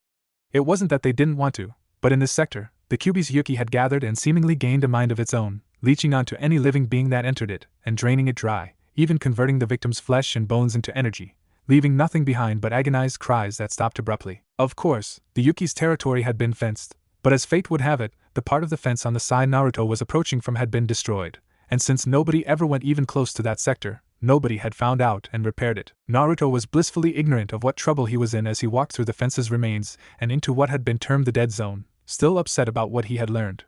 While he had lost his faith in his parents, this newest betrayal had stung deeply. Why am I even surprised? He asked himself, before going vocal. I'm a damn cripple and nobody tells me. Now it all makes sense. Why should I waste my time training Naruto swordsmanship? He won't be able to wield one anyways. Why teach Naruto jutsu? It's not like he'll be able to use them. Why bother training him in anything? It's not like he'll ever be a shinobi. Let him watch. It's not like he'll ever be able to perform anything he sees. He kicked an empty can, making it fly through a window 20 feet away. Apparently, sand had filled the thing, as the glass shattered. Naruto didn't care. He broke down, hysteric sobs shaking his body. It was all coming down around him. His world was crumbling, and there was nothing he could do. His arms were gone for good, no more than chakraless flesh, and he had learned that Biwako, considered the greatest medic in the village, was Tsunade away, could not fix it, and apparently she had been the one to proclaim that it couldn't be fixed. Then there was no hope. It's not fair. Naruto muttered, bitter tears running down his cheeks. Why always him? What heinous act had he committed to deserve this? Why couldn't the gods torment someone else, just for a change? Why me? Why does everything bad have to happen to me? Naruto was not the type for brooding and self-pity, but right now, it was just too much. So entranced by his misery, Naruto did not even notice the red mist that had formed behind him, seeping out of all cracks, forming into an almost solid wave of red. The Yuki was not actually intelligent, nor did it have any real instincts. Nevertheless, with its time spent hunting for anything that foolishly approached, it had learned to not simply latch itself onto the prey while spread out too thinly, or else the sustenance could slip free and escape. Also, as many creatures had an instinct that warned of rapidly approaching objects, the Yuki had developed a simple tactic. First, it would gather, then slowly and carefully approach and glue itself to the body without actually doing anything. Once the prey was secured, the bulk of the Yuki would shoot forward, engulfing the unfortunate victim, drain it of all chakra, before beginning to turn the rest into something that would further support the Yuki as a whole. Following its tactic, tiny strands of Yuki had attached themselves to the newest prey, a much larger one than Yuki usually captured, and prepared the rush. By the time the creature noticed, it would be far too late. Now, the red wave branded against the body, working its way from the bottom of the backside towards the head. The prey still hadn't noticed anything, as its eyes were shut. However, it also didn't seem to feel anything. If such a complicated emotion as confusion could be felt by the Yuki, this would be it. However, it spread, covering the entire body. Suddenly it released the creature, as if burned. The Yuki had found that not only was this organism resistant to Yuki, but it was also flooded with itself. The Yuki had sensed itself inside of the organism, and released it, deeming it friendly. Human! Did you feel that? Naruto sobbed a bit. What? Here, this area, this whole place, is flooded with my chakra. I felt it. It seemed to have grown, eating anything that came close to it. This is it. With it I should be able to sustain myself for months, maybe years if I ration it. Naruto hadn't even noticed just how close to death he had just come. Although he felt a burning sensation, he had accredited it to his grief, but now knew what it was. By the time he opened his eyes, the mass had dispersed. It's gone. Damn it. Find it. If I'm right, I can do something you'll like, Naruto sniffed. Okay, Naruto had enough of this. He had cried his heart out, and it had felt good, but enough was enough. He was not an emo, nor a brooder. He had received a blow that he hadn't expected. It was time to get back on his feet. His arms were screwed for the foreseeable future. Fine, he had come this far without them, he'd go further without it. His 12 seal set was almost complete, it just needed some more fleshing out and tests. With them, he would be able to erase his jutsu difficulties, not that he didn't plan on learning one-handed seals anyways.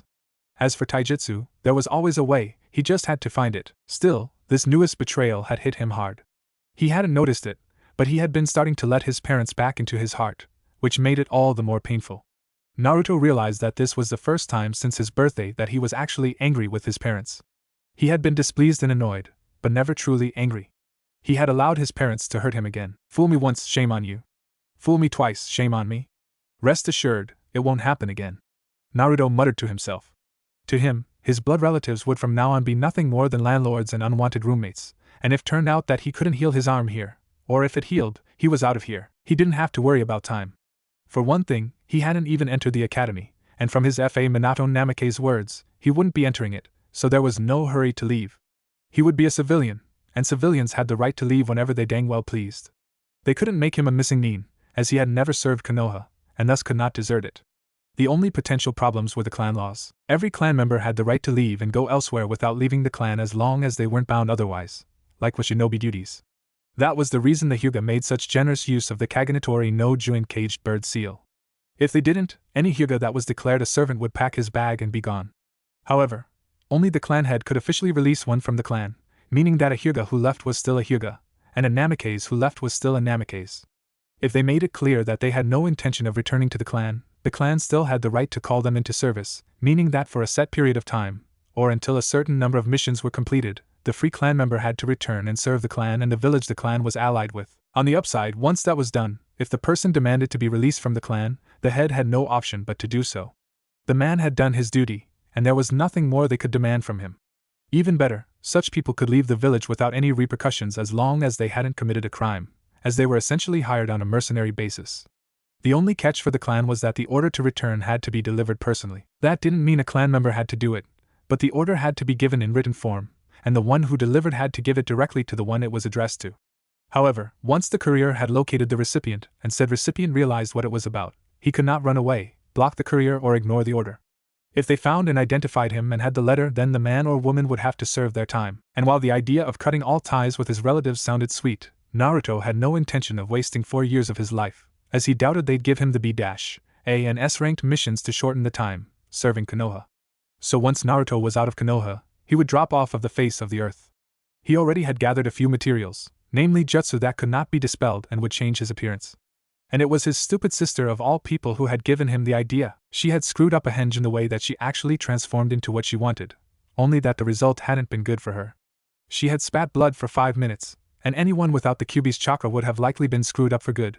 But Naruto had analyzed what she had done, how she had done it, and what one should do to minimize the damage on the body. It was far from perfect, but he could now permanently change the color of his eyes and hair, and slight alterations on his skin.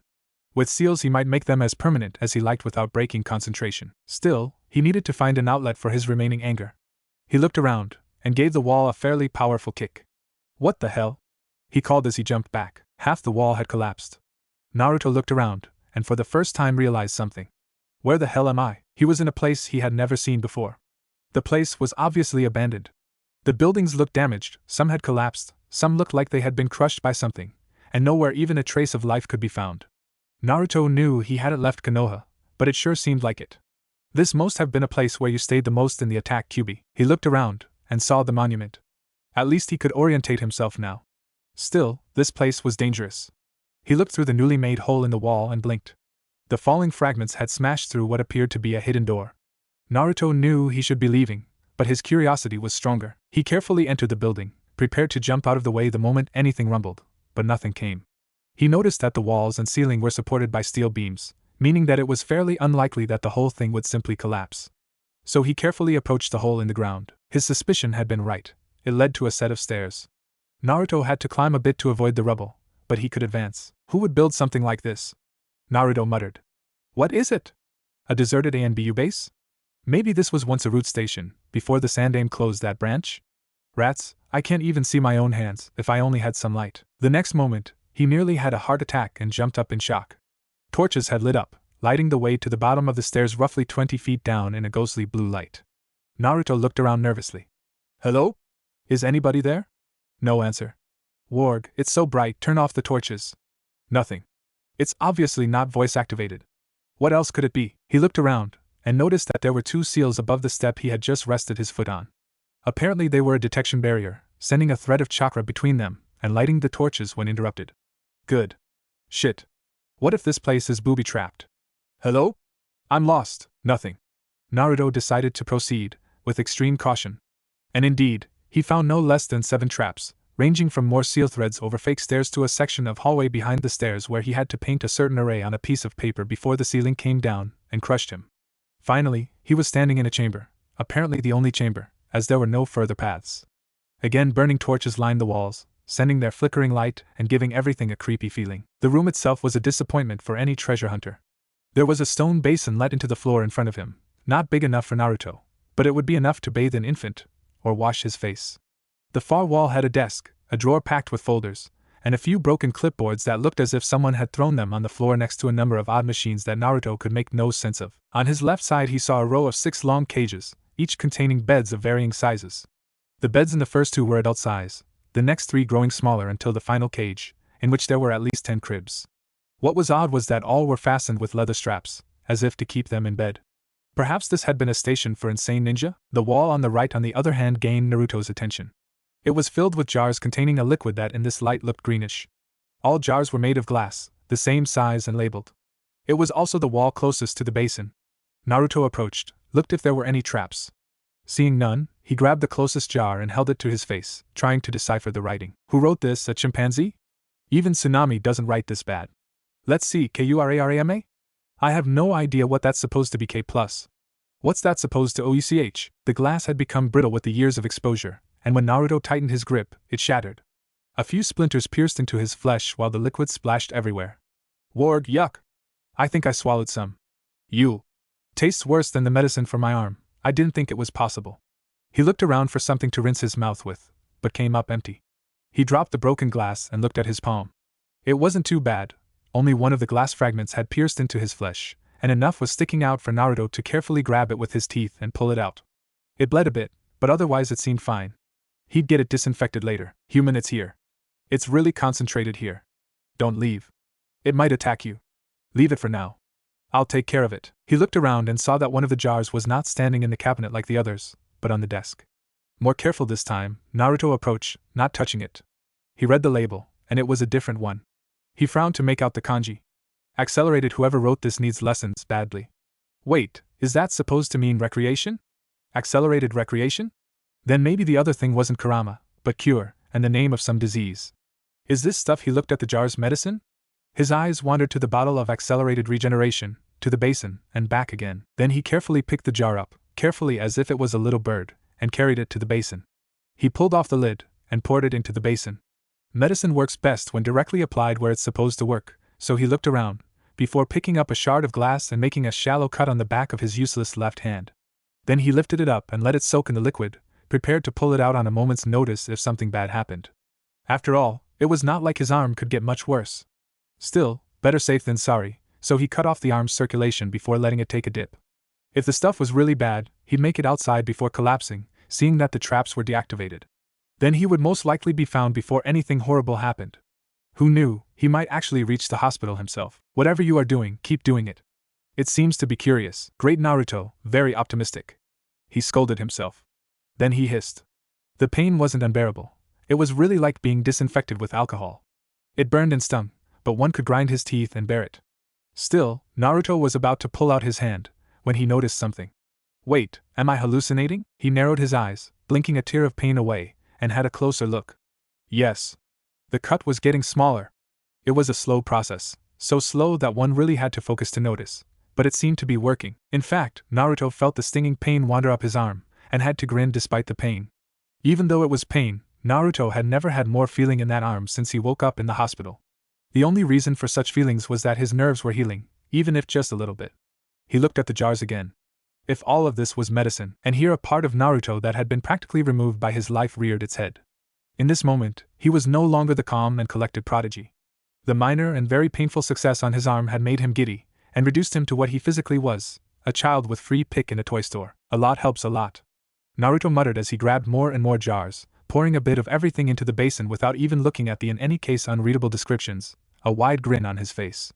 After this, he probably would never have to be afraid of getting sick again. Had he bothered to read, he would have noticed that the tags didn't have the names of medications on them. All of them had a combination of DNA of the Kurama clan, like version 1 V, 2 V.3, version 3 plus and final version. What he had found was in reality one of Orochimaru's first laboratories, which he had abandoned long before he actually left Konoha, both because it was too small and ill-equipped for what he needed, not to mention that the experiment had all failed.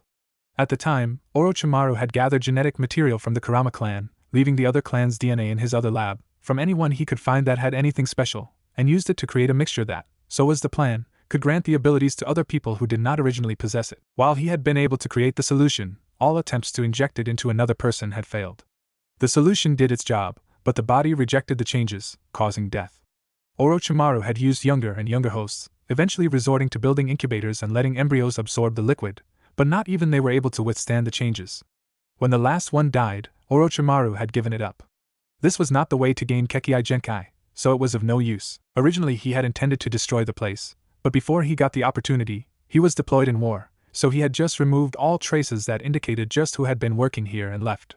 Who cared if the lab was found? There was no trace of Orochimaru's presence, and everything left in it was useless anyways. He cared neither for the corpses, the anyways outdated equipment, nor for what was left of the solutions. If it were found, he would just have to lay low for a while. He had even left most of the traps deactivated, showing just how little he cared for it. Eventually, Orochimaru had forgotten the lab even existed, a new method of gaining Kekkei Genkai involving directly injecting the DNA into the embryo taking up his entire attention. After the Kyuubi had attacked, Orochimaru had written the lab off for good.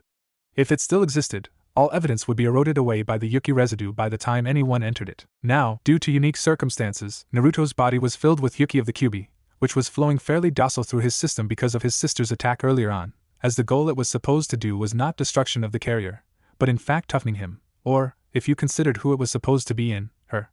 This Yuki had begun to pool on his arms, the one section of Naruto's body where his natural chakra flow did not obstruct it. So when Naruto chose to make the cut there of all places, the Yuki was more than prepared to deal with the new arrival, integrating it into Naruto's system after deeming it beneficial. However, the Yuki inside of Naruto was limited, and so was its ability to incorporate or destroy foreign substances, more so since this was not the body of the original Jinchuriki. In fact, it was nothing short of a miracle that the process of gaining the increased recreation had not killed Naruto, who was blissfully unaware of just how deep the shit he was about to jump into was. Naruto looked at the basin. It was filled almost to the top with bluish-green liquid. Getting all of the jars had been a pain, since he had to move the desk and chair to reach the ones on the very top, and being careful not to drop any. But in the end, he had succeeded. The basin was filled with some liquid from every jar, and he had used one of the weird metal instruments to mix it thoroughly. His arm was still aching, but now he could actually move his index finger a bit without the other three following suit. Soon he'd be better than ever. He grabbed another shard of glass and made a deeper cut in his hands, this time cutting a bit up the arms, while being careful not to sever any veins or arteries. What good was super healing and immunity against diseases if you bled out before it could activate? Naruto looked into the turquoise liquid one last time. With this, I'll be better than ever, he called, while letting his hands slide beneath the surface. He smiled to himself. I'll make the stupid arms move, and if it's the last thing I do. Little did he know that the odds of it really being the last thing he'd do were so close to 100% that not even Tsunade would have made a bet on it. It started with the burning he had already felt before, and for the span of roughly 10 seconds, that was really all there was, a pain that was bearable, but getting stronger. Then, gurgle arg, from one moment to the next, his arm exploded in a wave of agony equal to when his arms broke, then worse as it spread through his entire body. Naruto didn't even have the strength to cry out. He was twitching uncontrollably, foam bubbled out of his mouth and dampening the gurgles. His pupils had contracted to a point where one couldn't even see them. Blood ran from his nose and ears, and his skin had turned gray as ash. In the last moment before merciful darkness surrounded him, Naruto cursed himself for his stupidity. One solution the Yuki had easily handled. Two had been a small effort, but no problem. However, this whirlpool of liquids that were never intended to be mixed to begin with overruns all defenses it could set up. The solution was slowly seeping up the arm, not only killing but literally shredding all cells it came in contact with. The host's entire body was racked by seizures of protest at the invading source of painful death. In a Jinchuriki it would have been easy to fight the liquid off, but here the reinforcement of Yuki was cut off, meaning that what was currently in the body was all that was there to fight. And there was not enough to prevent doom. This Yuki was also slightly diluted, as it had not been released directly by the Biju, but of a Jinchuriki. It was simply not designed to exist outside of a living organism. One thing that one must understand about Biju is that they are comprised solely of Yuki. There is no flesh, no bones, and no internal organs. There is a center of will, generally located in the head, where the mind was, but no real brain or nerves. What kept the Biju solid was the fact that even though the central mind was focused on one spot, every single flicker of Yuki was filled with a certain set of instincts, which tell it, any energy source that gets in contact is to be drained and all energy is to be absorbed and converted to Yuki unless ordered otherwise. Yuki with identical signature is not to be absorbed, but assisted and aided. And the continued existence of the collective has highest priority. In a way, a Biju was nothing more than an ant hive of demonic energy.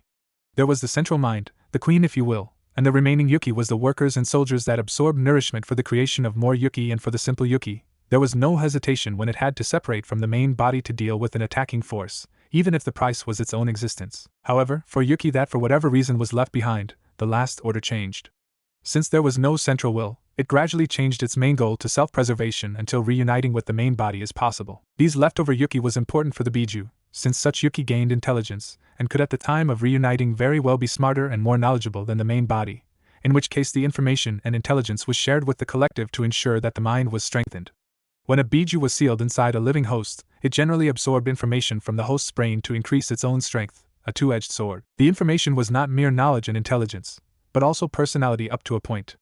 The Biju could, if smart enough, purge itself from the tainted thoughts if they were deemed detrimental, but the process had to be done quickly, and the knowledge absorbed from the host should not be used as the center of the personality. An increasing number of sealing with an increasing number of personality traits taken from the hosts would destabilize the personality, leading to madness, as in the Ichibi's case. Kyubi, having been cut off to milk for knowledge, had been reliant on these residues, which was good for its mental state. One must realize just how close Yuki of identical signature were to each other to understand what happened next.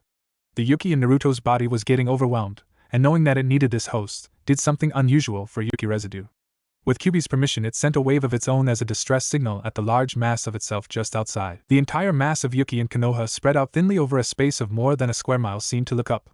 A shiver went through red mist, and it rose from all corners to swarm towards one building like a giant swarm of red locusts rose up, as one poured down the formerly hidden passageway and slammed into the chamber with the force of a typhoon. Whatever happened to be around in that room was pulverized in the steadily increasing pressure of the Yuki, with the exceptions of Naruto, who was lifted into the air almost delicately, the Yuki having successfully identified the source of the SOS signal, and the liquid that had caused the mess, that was blown out of the crumbling basin and into the air, where the Yuki did a rudimentary analysis of the root of the problem. As the mass interacted with the Yuki inside of Naruto, the outside Yuki found something it had been looking for ever since it had been separated. Its master, the Kyubi. In fact, in Naruto the Yuki had found something that was not only rare, but something that had never existed before.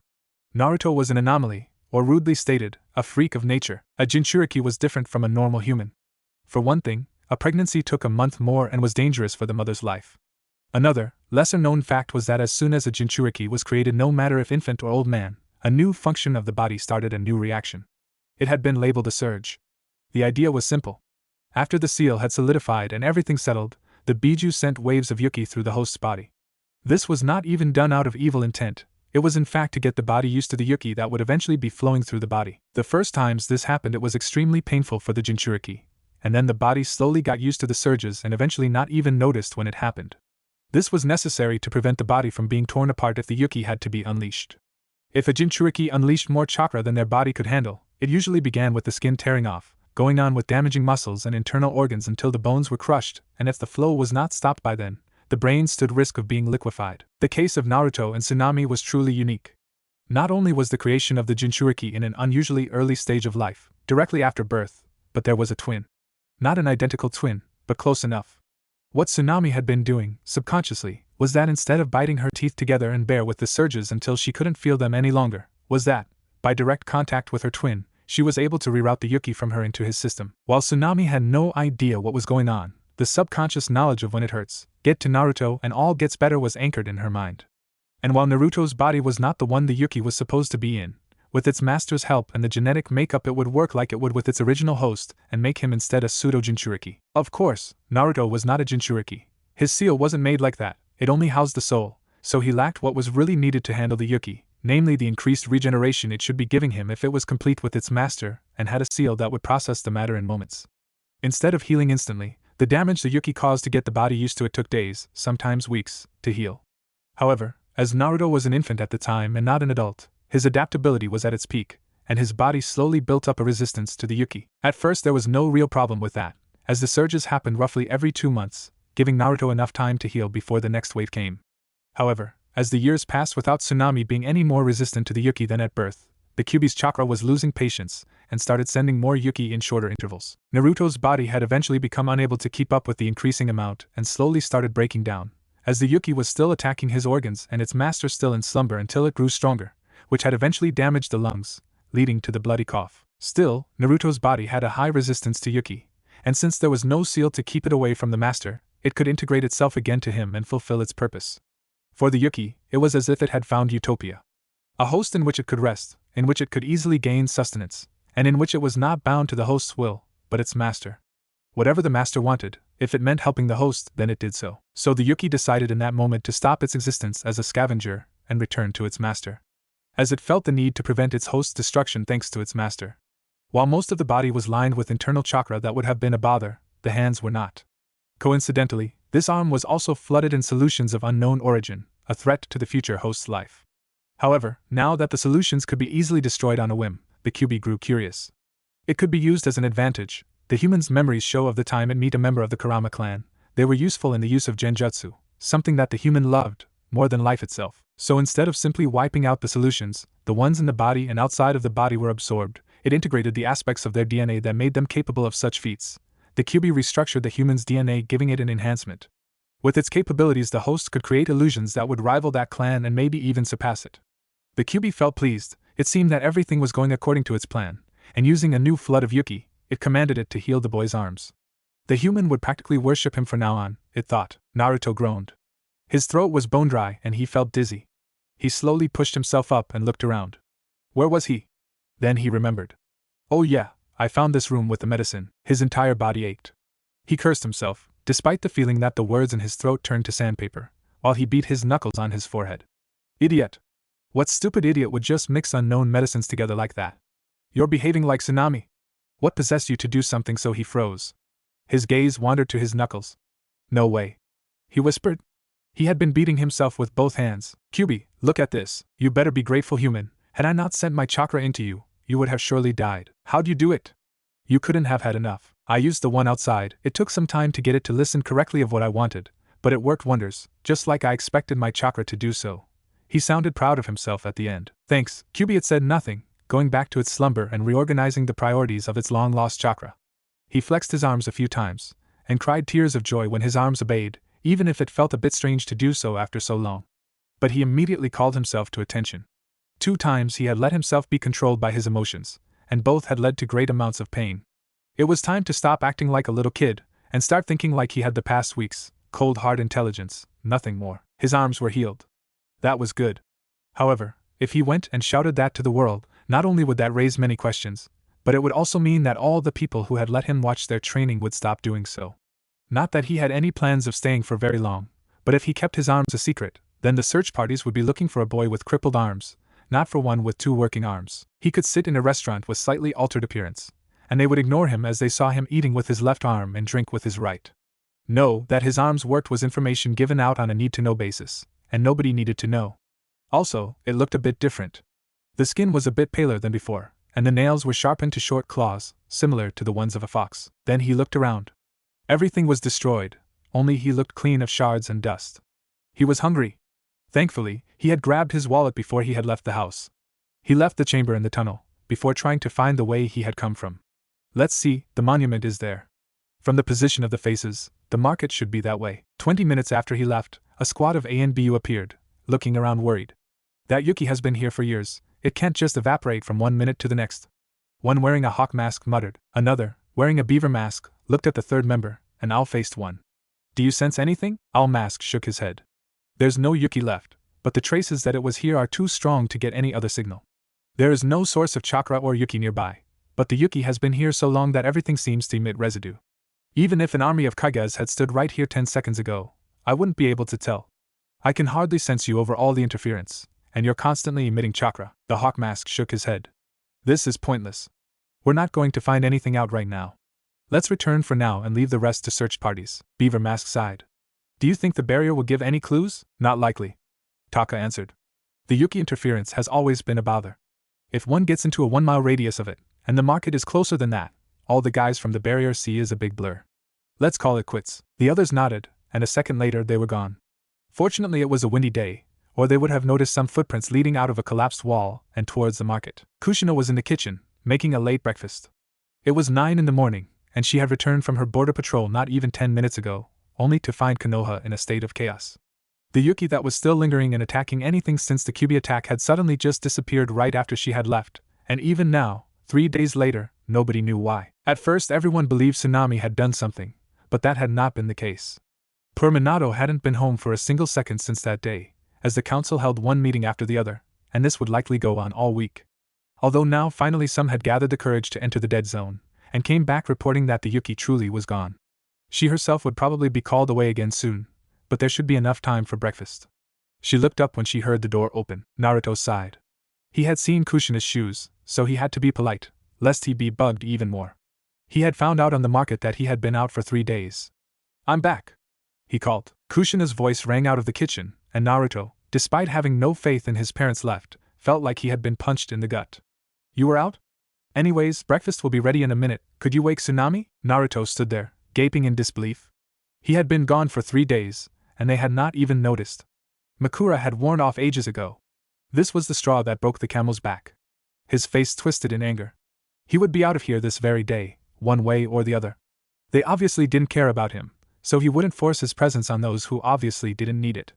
I'm not hungry, he called back, before heading up to his room, a short stop to inform Tsunami of the meal waiting downstairs, and then calming himself. There was no need to get angry. Anger was counterproductive, and wasted on people one didn't care about. He had no time for irrational anger.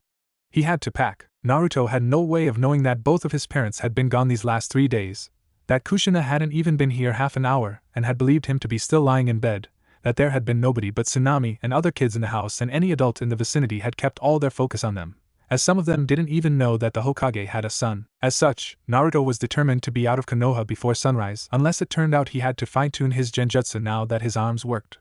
He already knew where he would go first. As much as Naruto wanted to leave immediately, he found that a short wait was necessary.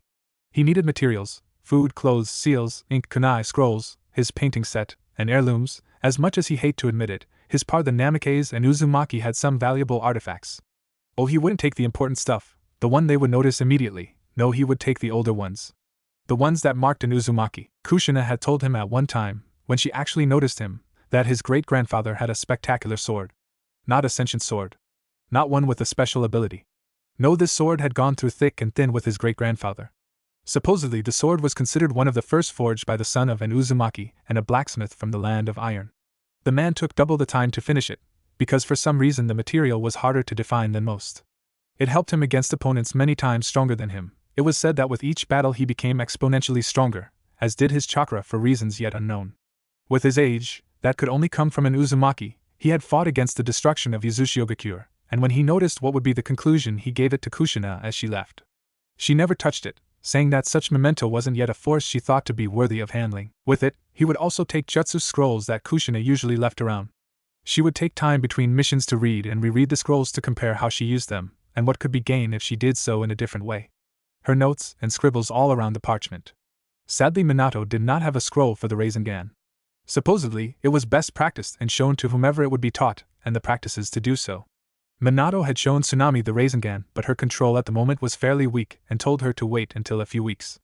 Ironically, had they listened to him, she would have done so in record time. Moreover, something was wrong with his genjutsu. His control was slightly off, meaning that he would have to go to the pond in the back of the garden and spend almost at least 2 hours to regain his abilities of water walking, but his genjutsu was odd in a new way. It wasn't that he was unable to cast them, quite the opposite. The problem was that he couldn't really control them anymore. He could no longer calculate if a Makura lasted 5 minutes or 2 weeks, if it did disappear. It felt as if all the requirements he had worked with, how much chakra is needed to make it last, how to dose it, had suddenly changed. To use a simple comparison, he had all the right ingredients, but the concentrations were all wrong, resulting in screwed-up cooking. QB. What the heck happened to me? What could you possibly mean, human? He asked with a sneer. My chakra, my genjutsu, my control. It's changed. Oh, that, he said as if he remembers something unimportant. It's part of the procedure I did to you in that underground lab. It's nothing much really. What did you do? Relax, human. First off, it should be simple for you, and they are all connected to me. I told you earlier on that I was siphoning your chakra. Now that I have my own, your own reserves are back to how they should be. In fact, because I continued to strain them, you might have 1.5 or almost double of what you a week ago had, now that I'm not using them. You should be glad, human. With this, you have more chakra for more jutsu and more abilities. Besides with that, there were a few changes that you might find useful. QB. His face was matching his hair in anger. Bah, as if you scare me, human. Remember our deal. Now look at your arms, preferably at your biceps. Naruto was not finishing the conversation that way. QB would get scolding later on. He looked at his arms and took off his shirt. To say he was surprised was an understatement. To say he was shocked was even more. He was simply stupefied. What the heck? There in his arms, he could see it. He could flex it. It was the only explanation. His biceps, all the way from his proximal biceps tendon in his shoulders all the way down to distal biceps tendon, the muscle mass had grown. Contrasting both his forearms and finger, it was like having the handle of a machete, and eating knives at his fingers. They looked huge, not part of his kid body. What the heck? He could picture the QB having an amused grin on his face. What is this? That is my chakra. What? The QB sighed. Pitiful human, and you call yourself intelligent. Naruto almost shouted hey, before remembering where he was. Until you can attain a level of prowess in Fuinjutsu and change the seal, the only place I could store my chakra for easy access was your biceps. With no chakra running through it when you were injured, and I can't store it in me, as the seal doesn't let me, I had to place it there so I could use it or sustain myself without worries. Luckily for you, because your sister had pumped so much chakra into you before, you were able to place it there without problems. That isn't to say that you can use it whenever you wish, it will only respond to me and my desires. The commands I gave it are my own and you do not need to learn them, except for a fact. Naruto had visibly cooled off by now.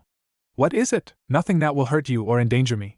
One order I gave was that when you use those genjutsu of yours, a little speck, something minuscule to me, you won't feel it, and I won't lose sleep over it, will pass over to your chakra coils and enhance said illusions. Add that to the fact that you are no longer just an Uzumaki Namikaze and you're set. He yawned at the end. Oh, when you put it that way, I wait. What do you mean I ain't an Uzumaki Namikaze anymore? Oh yeah, I changed your genetic makeup. That stuff you rubbed on yourself was DNA from the Kurama clan. Think of it like this. Your mother got pregnant with not just your father's semen, but with a man from the Kurama clan as well. Or that you have some Kurama blood on you now. Kyubibaka, don't say that kind of stuff. I'm still a child, the Kyubi huffed. Whatever, and it went back to sleep. While this would not do, it had good unintended side effects. As mentioned, the genjutsu were a lot more potent than before, as shown when he placed one on a group of hyugas that made them believe they were seeing every shade of pink, and it took them 4 tries to break it. It cost less now that he had more chakra, but with his quick controlled training that morning, he had it back. If I focus on Makura and other subtle ones, leaving them with a shadow clone, I should get them under control by evening, and be out of here by sunrise. I can test the others later, there's always a bandit somewhere. Naruto told himself, and so he did. He finally had it all. For some reason he didn't know the shinobi were in an uproar and highly disorganized. He wanted to go one last time to the library to copy a few genjutsu that were original to Konoha, but with such disarray, he actually got into the forbidden section. The one that only elite Chunin with the capabilities, Jonin, ANBU, and everyone else with a certain level of clearance could only get to. He actually found a few jutsu that were made by the Night-Aim Hokage, and were high-level ones at that. Maybe he could take them? It's only their fault that they didn't guard this place well, he thought. Using a sealing scroll he took them all and went back to his house. Well, tomorrow he wouldn't be able to call it that. A few Makura here and there and he returned to his room without problems. He had everything he needed, as his family was asleep and under Makura that should last until tomorrow afternoon, so there was no problem on that front. The gates of Konoha would be closed, but Naruto had found out that in an hour, a shipment of goods would leave Konoha, meaning that he had a window of opportunity for his escape. All that kept him here, second thoughts were surprisingly not it, was the question if he should leave a message. He didn't want to write a letter in which he expressed his anger, as that would only make the whole thing look like the thoughtless action of an upset child, and destroy the significance and meaning of his decision to leave. However, he didn't want to leave nothing behind and be considered kidnapped, as that would not only put anyone he would meet at risk of being accused of kidnapping, but it would make him look weak, not to mention that if he didn't leave a message, nobody would even consider that he left of his own will. He needed something to deliver a message. It needed to be clear, short, stylish, and most of all, obvious. The best message was useless if nobody noticed it. An idea sparked in his mind. The place where he learned of his, now not, parents' lies. Where he learned firsthand how the world truly worked for those that were given attention and emphasis. A few seals would do the trick. He might have never done many pranks, but let it be known that Naruto had the works of a prankster, as was in his blood. Leaving had proven easier than Naruto had originally feared. A quick Makura to the guards who were arguing with a merchant about something, probably taxes, a little bit of sneaking, crawling under the cart to get through the barely opened gates, and then carefully sneaking away. Of course, he couldn't have known that the reason it was so easy was that in his training to relearn his genjutsu, some of his guinea pigs just so happened to be the squad that was responsible for watching over the barrier that evening. After a while, Naruto paused. It was odd. Now that he was so far away from Konoha that it could no longer be seen through the trees, he felt different. A bit of regret was there, but not much. What had truly changed was that for the first time ever, Naruto felt free. Here, away from the civilization that he had known and detested most of his life, away from their looks, their expectations, their pity, from those that looked down on him, never seeing just who he was and what he could do, Naruto felt his heart soar. Freedom, sweet, sweet freedom. He understood why people were willing to fight and die for this feeling. Still, now was not the time to get lost in thought. Makura would wear off tomorrow, and in 3 days with the correct conditions, his parents should receive his message, and then send out forces. In a way, it was a last test for his parents. Makura would wear off tomorrow afternoon, and the day after, it would rain in the evening. If they hadn't sent out anyone by then, it would be impossible to find him. Also, in 4 days of civilian pace, he would reach his destination. He had the improved henjup, to ensure that nobody that wasn't looking for him would find him by coincidence, just in case some shinobi returned to Konoha using his route. Where he was going? Well, Suna was an allied nation, meaning that this would be one of the places he would avoid in the near future. Maybe after things settled down a bit, but not yet. Small nations like Taki and Kusa were on his list, but they too were allied with Konoha and would keep an eye out for him the first few months. Aim probably wouldn't care about Konoha, but Naruto had no intention of celebrating his freedom by walking into a dictatorship. Kumo and Kiri were just too far away, he'd be caught on the road if Konoha checked. Iwa was good, as who would expect the son of the Yondaime to travel there of all places, but if he could come up with the idea of hiding in a territory where one didn't initially look for him, then so could the Nara. Somebody would check the vicinity of Iwa, if only to make sure that he hadn't hidden behind the border to wait for them to give up. And while there were many other countries that had much more usefulness for him, right now he wanted a place that had the peace he needed to continue his studies on Kyuubi's seal, had an area where he could train his Suiton jutsu without problems, and had little to no reliance with shinobi. Kyuubi, as if reading his mind, questioned. Is there really such a place? Of course, Kyuubi-sama. This one was part of their deal. Naruto agreed without a care. He didn't care what he called him, he just did to humor and appease the damn ego the furball had. Remember, one of the most important things one looks for in his travels is locations, locations, locations. Really, that place is your location to answer your pleas?